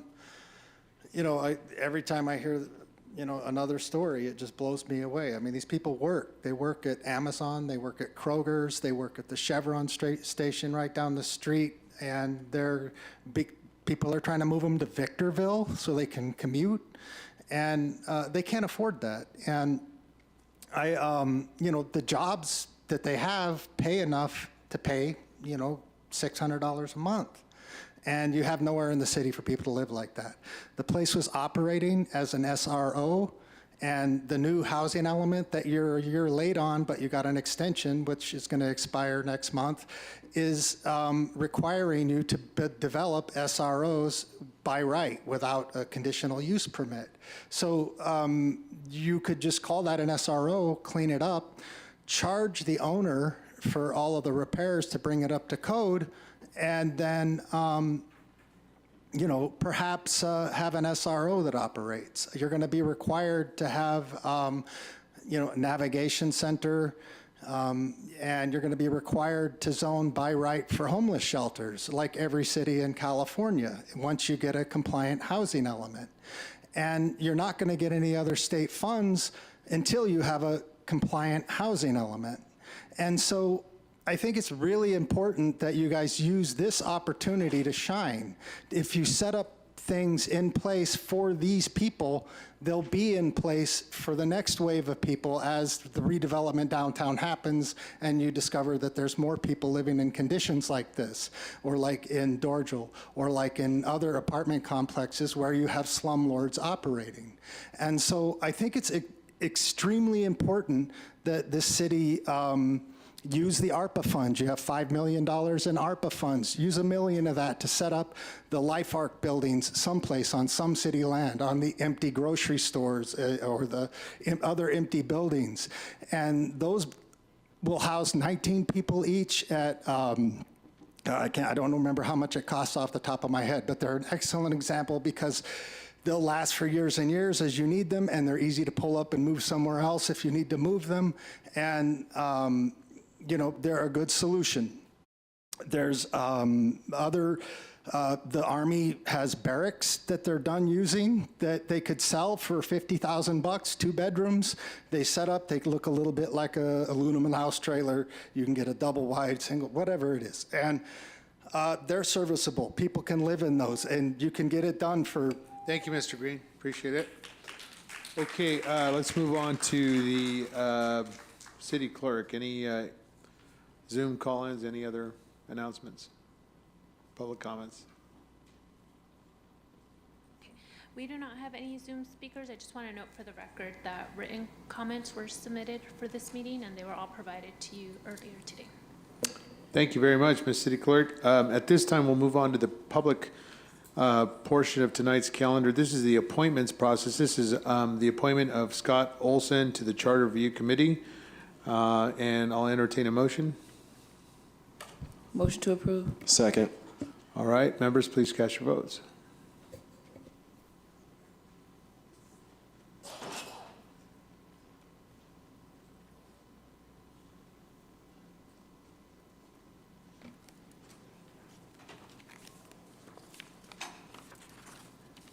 take a voice vote for this. Councilmember Sanchez, Yes. Councilmember Ibarra, Yes. Mayor Pro Tem, Yes. Councilmember Surratt, Councilmember Reynoso, Yes. Councilmember Kelvin, Yes. Councilmember Alexander. Aye. Okay, motion passes unanimously. Okay, thank you very much. We'll move on to the public hearing portion of tonight's city council meeting. This is item number 4, ordinance adding chapter 9.10 to the Title 9 of the San Bernardino Municipal Code. And the recommendation is there before you. I now open the public hearing at approximately 8:57 p.m. Could I please get a staff report on this item? I'd like to move to approve, just as a standing motion.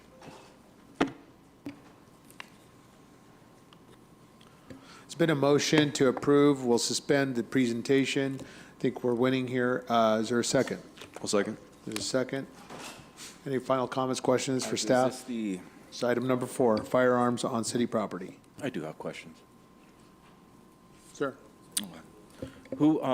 How was this brought about? I don't remember this being a future item to consider from the council. So what sparked this? Where did this come from?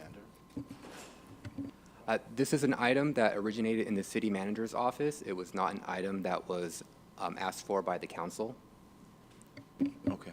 And from my review of the backup there was some study, or at least staff looked into other cities, comparable cities, to see what their stance is on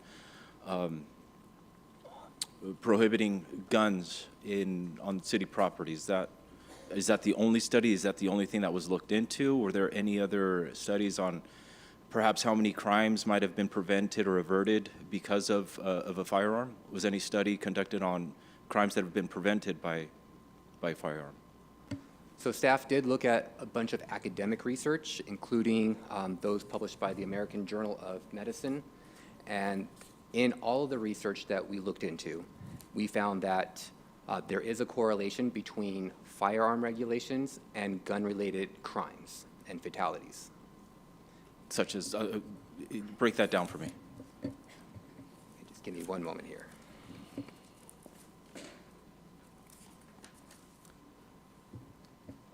So for example, in the Journal of Interpersonal Violence, staff did read that peer-reviewed academic study, and the authors of the study found that there is a positive association between crime, especially those committed with a firearm, and concealed carry applications and permits. This was a study provided by the, like I said, the Journal of Interpersonal Violence, and it used county-level data for concealed carry applications in Florida, where they compared it with the violent crime rates. The authors accounted for police employment, socioeconomic, political, and firearm subculture variables across 2 temporal periods using both county and year fixed effects models in their research. Additionally, staff looked at other research, which includes the firearm legislation and firearm-related fatalities in the United States that was published in the Journal of the American Medical Association. The authors found that a higher number of firearm laws in a state are associated with a lower rate of firearm fatalities in that state, both overall and for suicides and homicides individually. Essentially, all the academic research that we looked into shows that there is a correlation between stricter gun regulations and lower gun fatalities, either suicides or homicides. So what this is, what we're trying to do is prevent suicides from happening on city property? Because that's what it sounds like, is that what you're telling me is that the study is saying that people who are law-abiding, CCW law-abiding citizens are, there's some study that's correlating them to engage in criminal behavior. Is that kind of what we're to conclude from that? So with regards to whether or not law-abiding citizens who have a concealed carry permit are more likely to conduct crimes or break the law, that is not something that we specifically looked at. However, as previously stated, there is an association with stricter gun control regulations in states and counties and lower gun-related fatalities, homicides and suicides. It's not just focused on suicides. It also includes workplace homicides as well.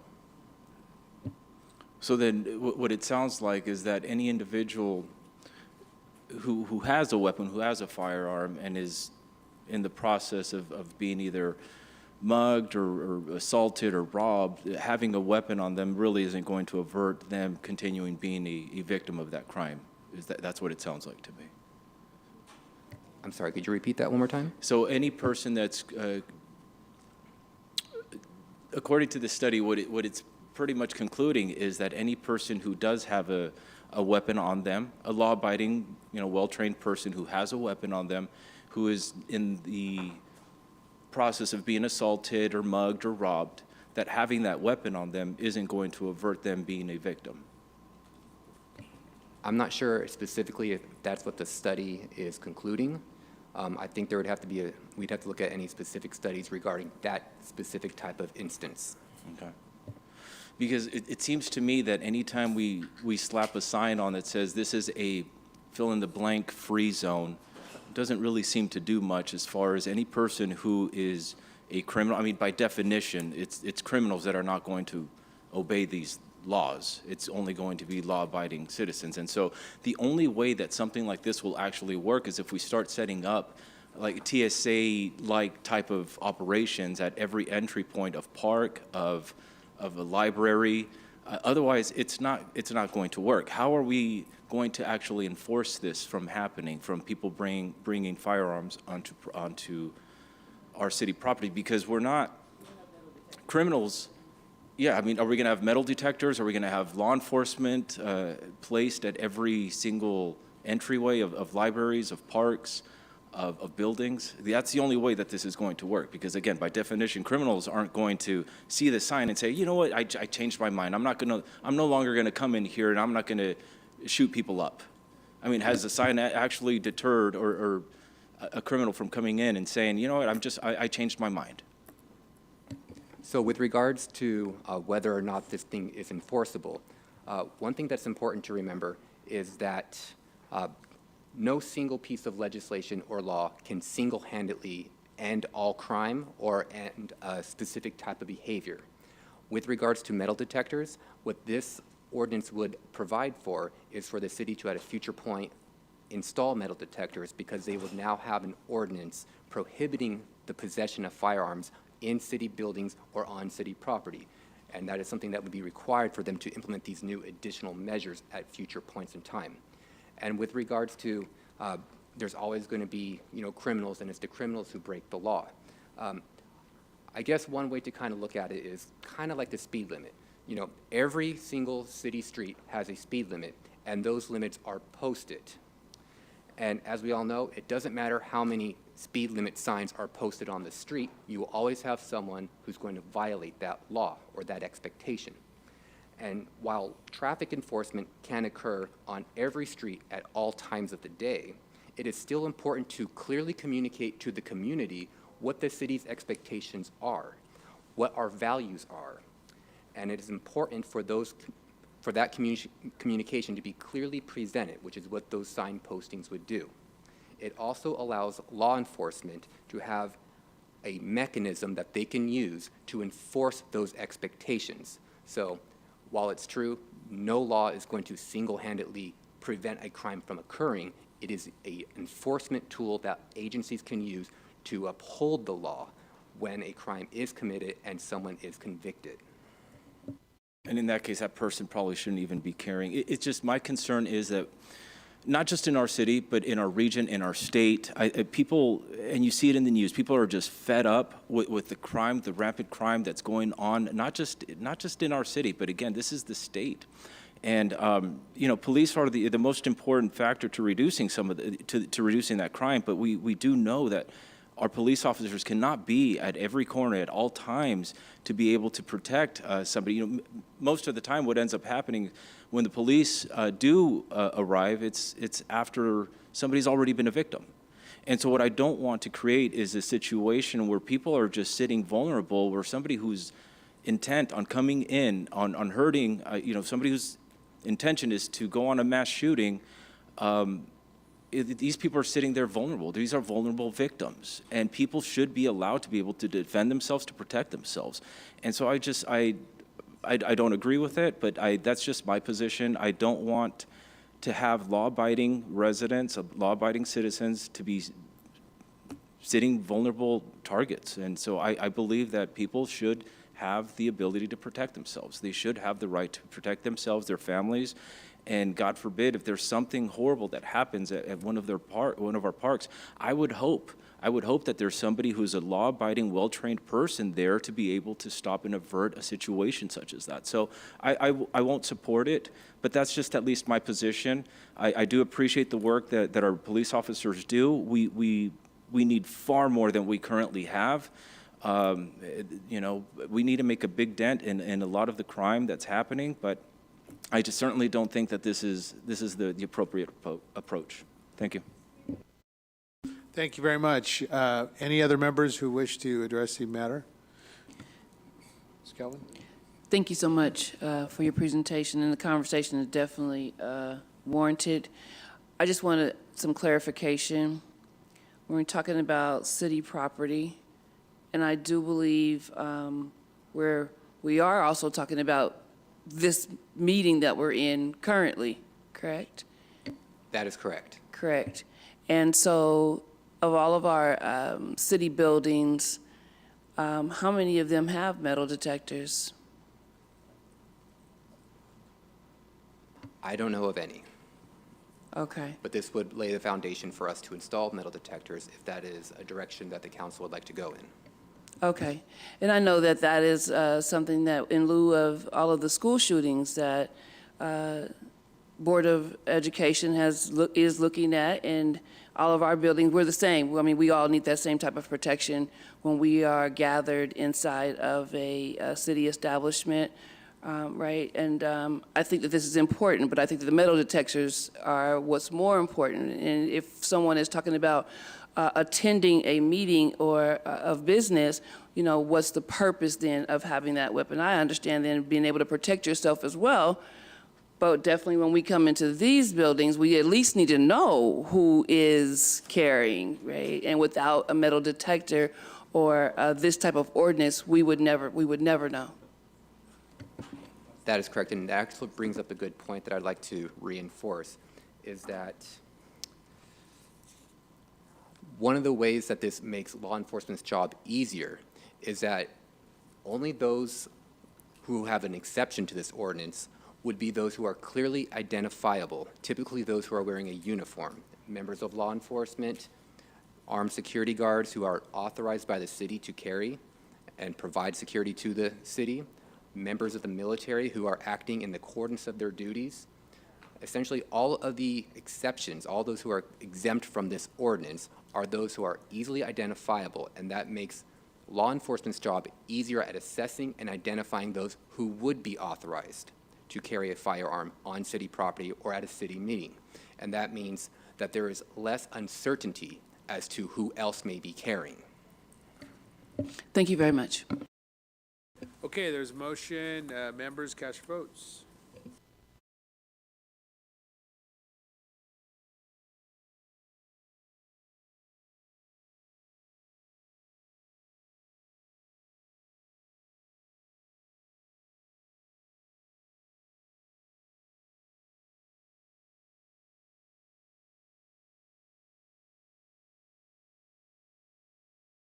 Councilmember Charette, your vote.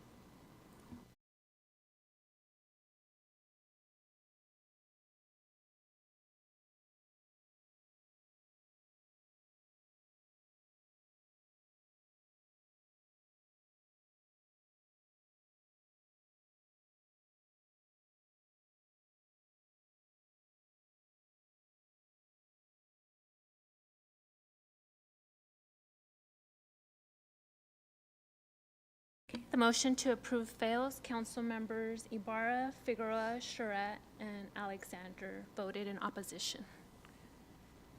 Okay, thank you very much. I now close the hearing at 9:12 PM for deliberation. Thank you, and we have the motion. All right, the item number 5, I was informed by city staff. Mr. City Manager, you have an announcement on item number 5? Yes, this needs to be carried over until the November 2nd city council So meeting. we'll open the public hearing on item number 5 only because I ceremonially have to do that. The time is now 9:13 PM. We'll suspend the staff report on the item. Do we have any members of the public wishing to address item number 5? Mayor, may I just staff has recommended the entire pull of the item. We cannot open the public hearing this evening. It was my understanding is that it was not properly noticed. Okay, so we'll pull the item. There's no need to, okay. We would normally pull an item. We'd open the public hearing and continue it, but this matter will have to be renoticed and published. Very well. So it's pulled administratively from the calendar. We'll move on and proceed to item number 6 for tonight's calendar. This is imposing liens on parcels of real property for uncollected business registration fees. Mr. Flores, we're going to get to you. This is your item. Give me just a second, though. I got a lot of mumbo jumbo I got to read legally, so just bear with me. The item is imposing liens on parcels of real property for uncollected registration fees. It's a threefold recommendation before you, council members. I now open the hearing at approximately 9:14 PM. And can I please get a staff report on the item? Good evening. My name is Minerva. I'm the Business Registration Manager. I'm here on behalf of the Business Registration Division, requesting that we impose the liens on the rental properties for unpaid business registration penalties. Minerva, can you speak up a little bit and Sorry about put the that. microphone, please? Yes. Thank you. Is that better? Okay, so the business registration staff has made multiple attempts to contact the property owners to gain compliance with the municipal code, and unfortunately, we have been unsuccessful. San Bernardino Municipal Code Section 5.04076 enables unpaid taxes and penalties for business registrations to become assessment on the associated property if not collected after proper notification.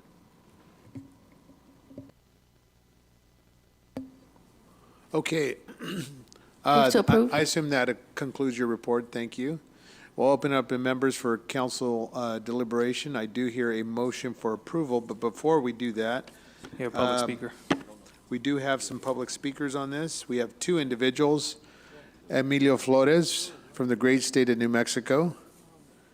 I was in your lieutenant governor's chair of the great state of New Mexico and enjoyed visiting with him and his team.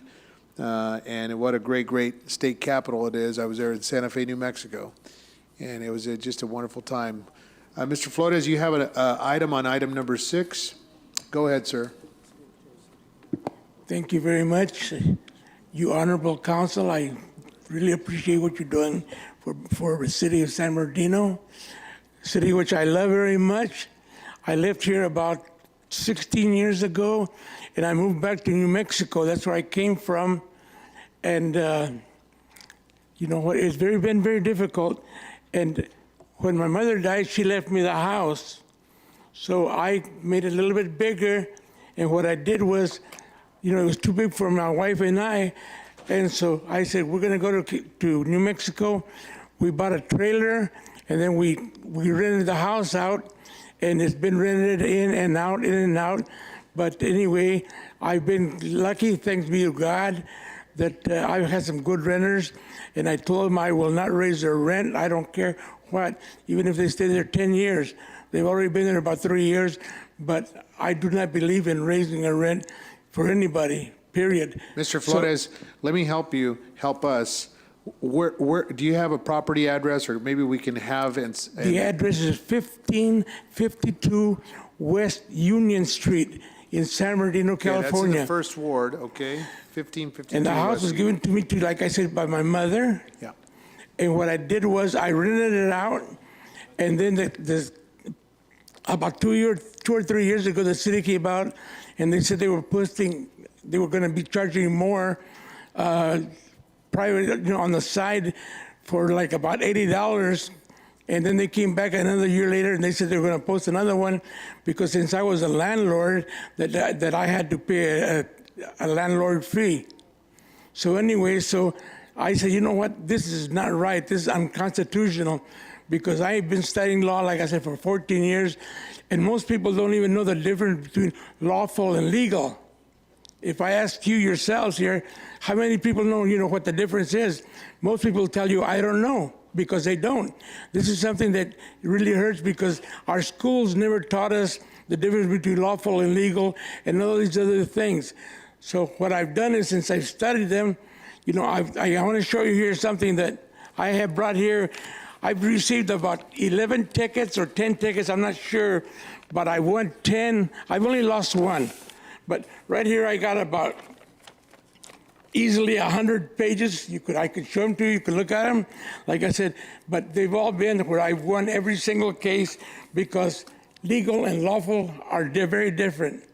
When it's lawful, it has to be enacted in Congress, it has to be passed by legislation, it has to be signed by the secretary, and it has to be published. That's what makes it lawful. If not, then there are statutes, I call them SACO, statutes, acts, codes, or ordinance, and those are only with the consent of the people. That means our consent. So, I appreciate what you guys are doing for my country, but like I say, but it's not right when you say, you know what, we're gonna just flat everybody that's gonna pay for being a landowner and renting that out. Because like I said, you do not have my consent and you do need my consent. Because like I said, I've been through this so many times, like I said, that, the judges, they get astounded because I know so much about law. I said, well, I studied for 14 years because my brother gave me a book and I got some books that I brought with me just to show that I've been, I got double or triple this at the house because I came by airplane. But then, like I said, and then I've got also these tablets that I've been keeping track of everything that I do. Mr. Flores. Which is legal, which is lawful, and so forth. But all I'm trying to do is, like I said, just leave me alone. Mr. Flores, let me grab your attention. We want to work with you. We understand the issue. You brought it to our attention. I'm going to ask that our city attorney or city manager work with you on this particular issue and our business registration. Thank you for coming and contesting the issue and the item before us on your property, 1552 West Union Street. We'll have staff look into it, and we thank you for coming tonight. Okay. Did you make a special trip from New Mexico? I appreciate, like I said, very much whatever you can do. And, like I said. Mr. Flores, did you bring me any green verde chili soup? Because that's my favorite. I had it at the Andaluz. Yeah, most likely I'll probably sue. But That's like I some good said, you know what? stuff. If I can avoid it, it's going to be your choice. I had some in Andaluz, at the Andaluz in downtown Albuquerque, New Mexico, and it was fabulous. I love New Mexico chili. This was great. Sir, thank you for coming tonight. You're quite welcome, sir. God bless you all. And like I said, you know what? I'm looking forward, and hopefully that you'll see it my way because, like I said, I came here, and it cost me quite a bit of money. And I like New Mexico opiniones too. Thank you, sir. They're good. Mr. Garcia, Cesar Garcia, I have one public speaker. Mr. Garcia, are you from New Mexico too? I'm not. I was actually born and raised in San Bernardino. Wonderful, sir. Welcome today. You have 3 minutes. You're recognized. Please. All right. I don't really know what to say. I got this letter in the mail. Didn't go to my house. Went to my parents' house. I paid them a visit.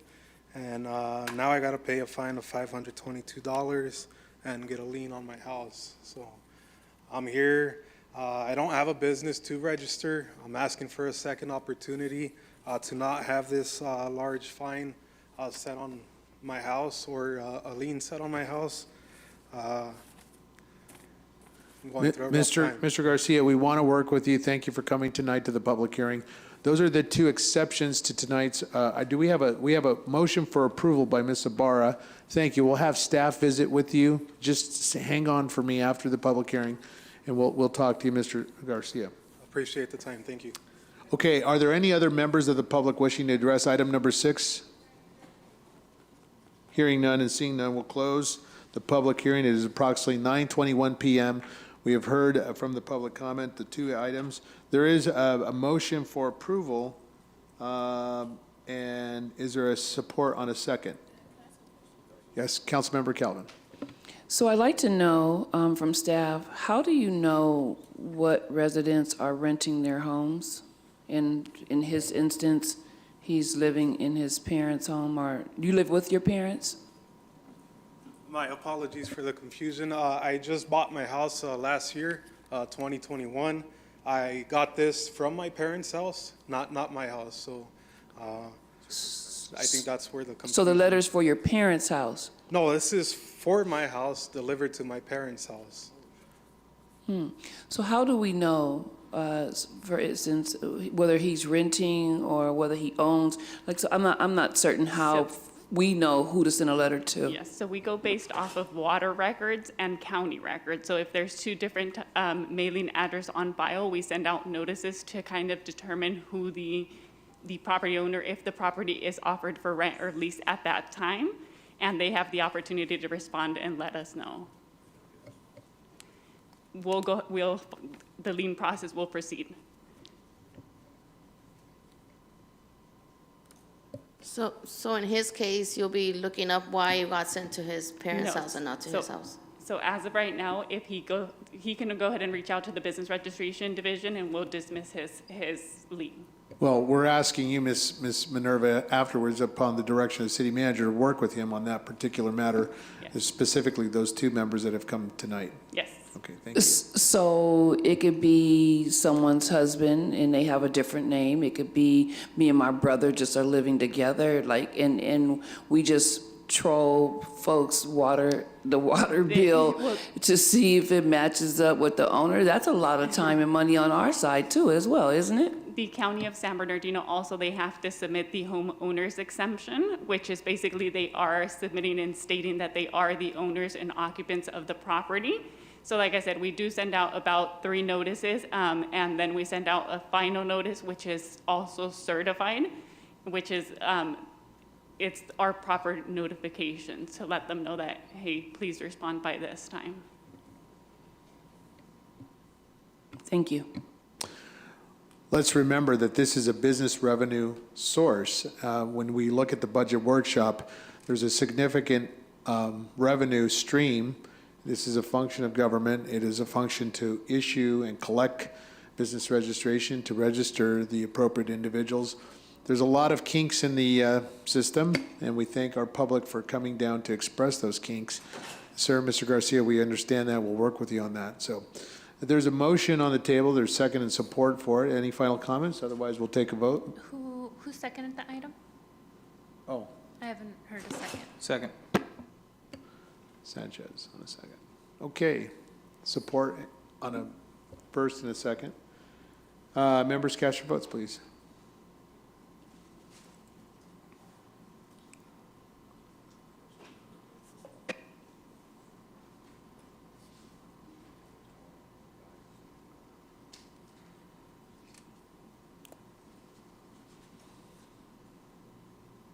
The motion passes. Council members Reynoso and Calvin voted in opposition, and Councilmember Alexander is absent. Okay, thank you very much. This is item number 7, ordinance adjusting the salary and benefits for the position of city council members here in the city of San Bernardino. The recommendation is twofold. It is there before you. The time that I'm opening the public hearing is approximately 9:26 p.m. Could I please get a staff report? All right, I'm back again. So the ordinance adjusting the salary and benefits for the position of city council member is being brought back for consideration tonight as directed. It is important to underscore that per the city charter, salary updates would become effective on the date of commencement of the terms of council members elected at the next regular election, which means any changes to salaries would have to be adopted by ordinance before November 8th, 2022 for them to become effective in November 2022. If the adoption of the ordinance occurs after November 8th, then salary adjustments wouldn't go into effect until November 2024. There are 2 meetings left, tonight and November 2nd, to accomplish both introduction and adoption of the ordinance in that time. So at the September meeting, there were concerns that the original language regarding the $125 stipend per meeting provision recommended by the commission was unclear. To create precise language, staff recommended altering proposed subsection D at the October meeting. After additional review of that language, staff is now suggesting the following language to be utilized to further enhance and clarify the provision. So it will read as follows. A stipend of $125 per meeting when the following conditions are all met. 1, the meeting is of a body to which the mayor, city council, or mayor and city council formally appoints a city representative. For example, the governing boards for the Inland Valley Development Agency, San Bernardino International Airport Authority, Omnitrans, San Bernardino County Transit Authority, and the Interagency Council on Homelessness. 2, the attendee is an official appointee representative of the city at the meeting and is not serving solely in the alternative capacity at the meeting, alternate capacity. And 3, the attendee is not otherwise compensated for attendance at the meeting. And 4, the meeting is not for a committee, whether ad hoc or standing, of the city council. So essentially, a council member would only be eligible for the stipend when they are appointed to a designated board that does not already compensate its members. The stipend would not apply to standing committee or ad hoc subcommittee meetings. As a refresher, the Elected Officials Compensation Advisory Commission recommended the following adjustments to benefits and salaries. A, an annual salary of $21,000. B, employer health benefits contributions equivalent to that offered by the city to management employees. C, an auto allowance of $725 per month. D, the $125 meeting stipend that we already went over. And E, an annual cost of living adjustment equivalent to that offered by the city to management employees. So after discussing the survey results, the mayor and city council may consider whether to and to what degree the salary and benefits of the position of city council member should be adjusted as recommended by the commission. Motion to approve. I'd like to. Okay, hold on. There's been a motion to approve a salary increase with benefit adjustments to increase the salary. Councilmember Kim Calvin was a motion. And Mr. Sanchez, you're recognized, sir. Go ahead. Yes, the work that this council does is pretty extensive, and in many cases, it's just as much, if not more, than the mayor. So I would recommend that we do 75% of the mayor's future salary. So the salary for the mayor is going to be, at the start of the new term, $50,000. So 75% of 50,000 is $37,500. So I would refer everyone to page 2 of the ordinance, section 2, subsection A, annual salary of $21,000. I would strike the $21,000 and put $37,500. And then my colleague, Councilmember Ibarra, has brought up a good point, which is she would like the stipends for the meetings brought up as a separate issue, because I know that people out in the community have talked about some sort of stipend for the commissioners on the various commissions. I'm not sure I agree with that, but I think that the conversation about the commissioner stipends as well as the council member stipends for these regional board meetings should be discussed together. So again, for page 2, section 2, subsection A, annual salary, strike 21,000 and put in 37,500, and then strike the entirety of subsection D.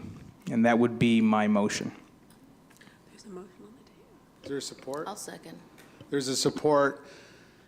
Councilmember Ted Sanchez increasing the salary to $37,500 with support by Sandra Barr of the 2nd Ward. We'll, for just 10 seconds here, we will hear our public comments. Mr. Penman has pulled a public speaker request card to speak on item number 7. Mr. Penman, you're recognized for 3 minutes, sir.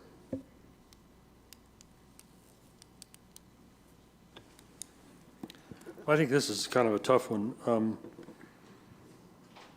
I worked with a lot of councils, and I've seen councils work really, really hard, council members, and I think you do.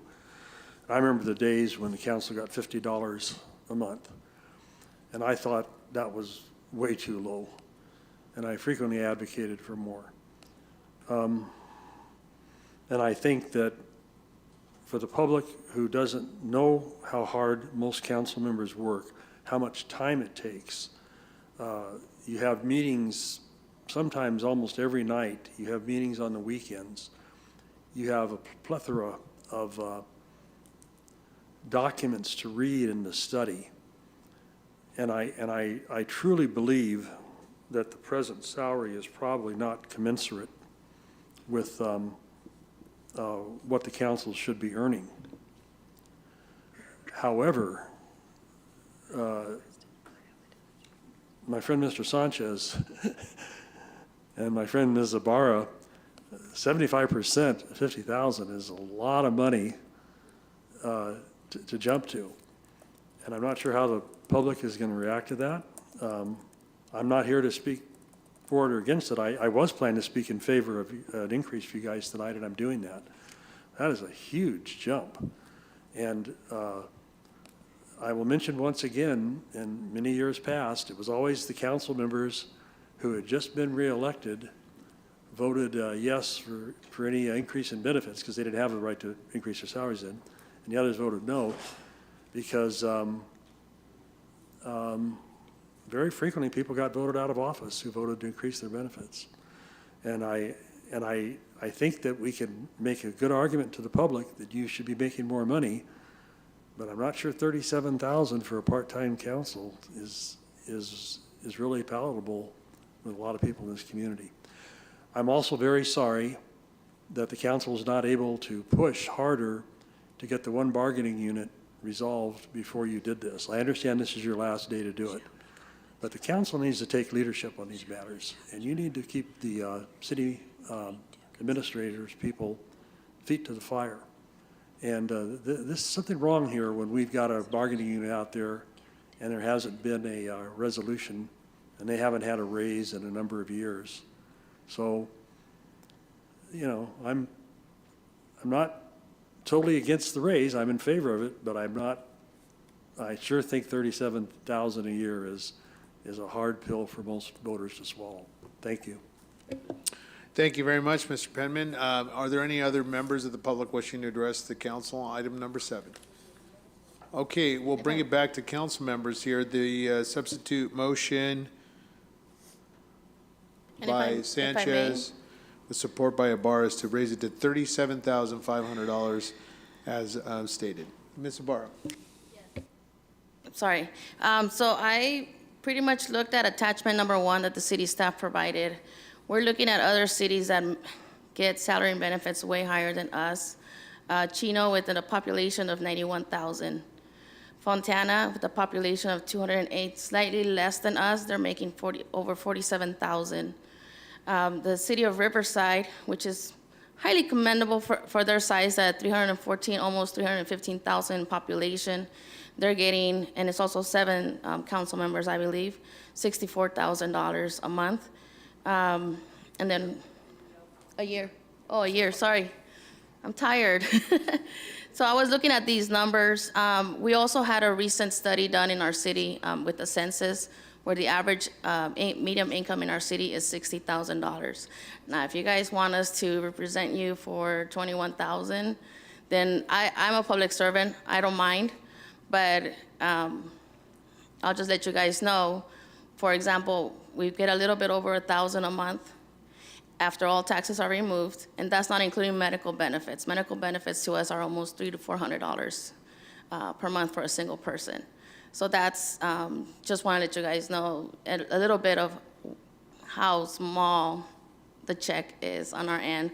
But I'll leave it to council to decide. If they don't want to vote it in favor, then that's fine. But that's where I was looking at.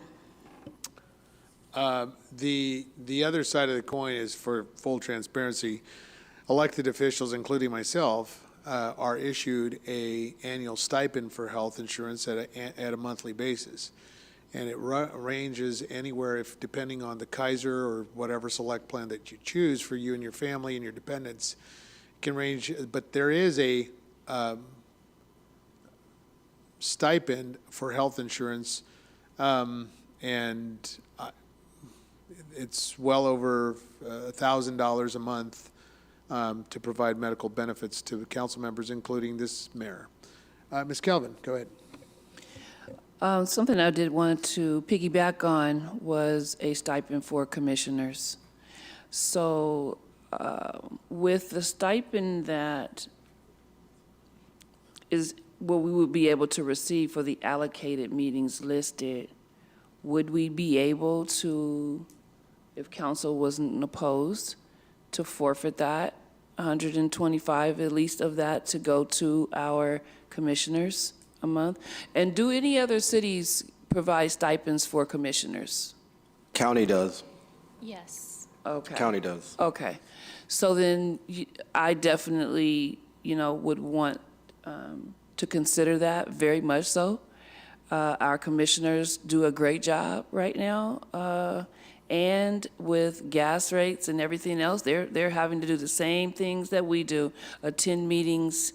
I know my commissioners do, and everybody else's as well, and other events in the community. I think that it might be time for us to make that allocation for our commissioners to receive a stipend in this city as well. If that's a substitute motion, I would definitely support that. Amendment, if that's an amendment. Miss, point of order, I think we're off topic here. The matter is regarding elected official compensation. Public commissioners are just that, volunteer public commissioners. I think the item does not You're right, Mr. Mayor, pass the and muster. we'll bring that back at a later meeting. You're right, Mr. Mayor, we'll bring that back. I do want to just do point of order in terms of procedure. So the authority to adopt this ordinance, increasing your salaries, is provided for in your city charter. In section 305, the mandate to the city council is as follows, that compensation for the mayor and the council must be established by ordinance following a public hearing, which we are having this evening. And here's a key point: giving due consideration to the recommendations of an advisory commission charged with the periodic review. So I do believe that as you address this item this evening, that you at least acknowledge the advisory commission that was set up. I believe they met, and as I recall, the chair of the advisory committee attended the last meeting, and I think Ms. she Pritchett. indicated that she could not return. But I do believe that at least I'm sorry. as part of Peggy Hazlitt. as part of your deliberations, I believe that your charter at least requires you to acknowledge it. Your charter doesn't say you have to accept it, but I think there has to be some consideration that you had an advisory committee and the public come up with the proposed numbers. Thank you very much, Ms. City Attorney. All right, so the motion then is a substitute motion by Ted Sanchez, $37,500. It's 75% of the mayor's salary of $50,000, and it will be supported by Member Ibarra. That's my notes. Yes, and striking subsection D from the Correct. ordinance. That's the motion before you. That's a substitute motion. We'll take a vote on that. If that fails, then the floor motion then proceeds on with the vote. Members, cast your votes on the substitute motion. Just for clarification, who seconded the floor motion? The floor motion? The floor motion? Yes, so council. Okay. I'm sorry. There was a motion for the original recommendation. There was never a second to that motion. Okay, yeah. that's what I thought. Okay, all right. So substitute motion stands. Members, cast your votes. $37,500, up from the recommendation of $21,000 from the committee. Why don't we do an oral vote? We'll call the roll. I'll call the roll. Mr. Sanchez, go ahead. Mr. Sanchez, cast your vote.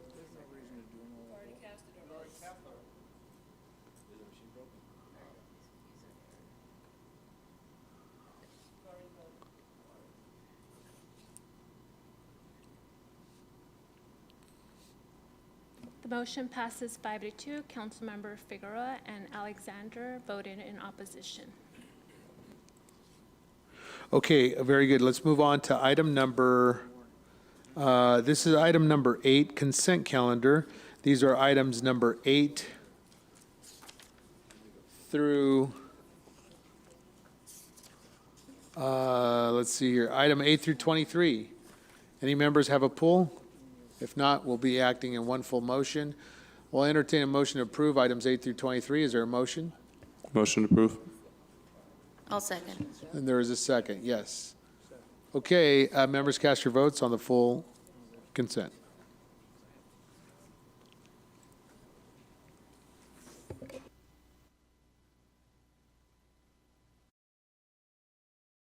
Councilmember Calvin and Alexandra, your vote on consent.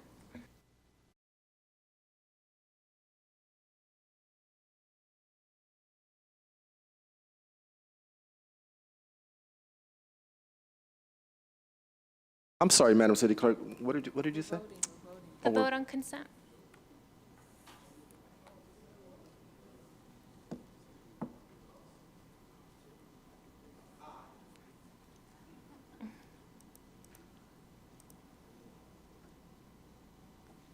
Consent passes unanimously.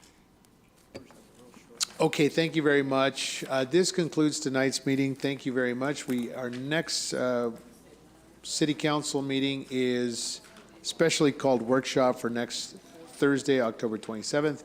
Thank you for joining us this evening, and good evening.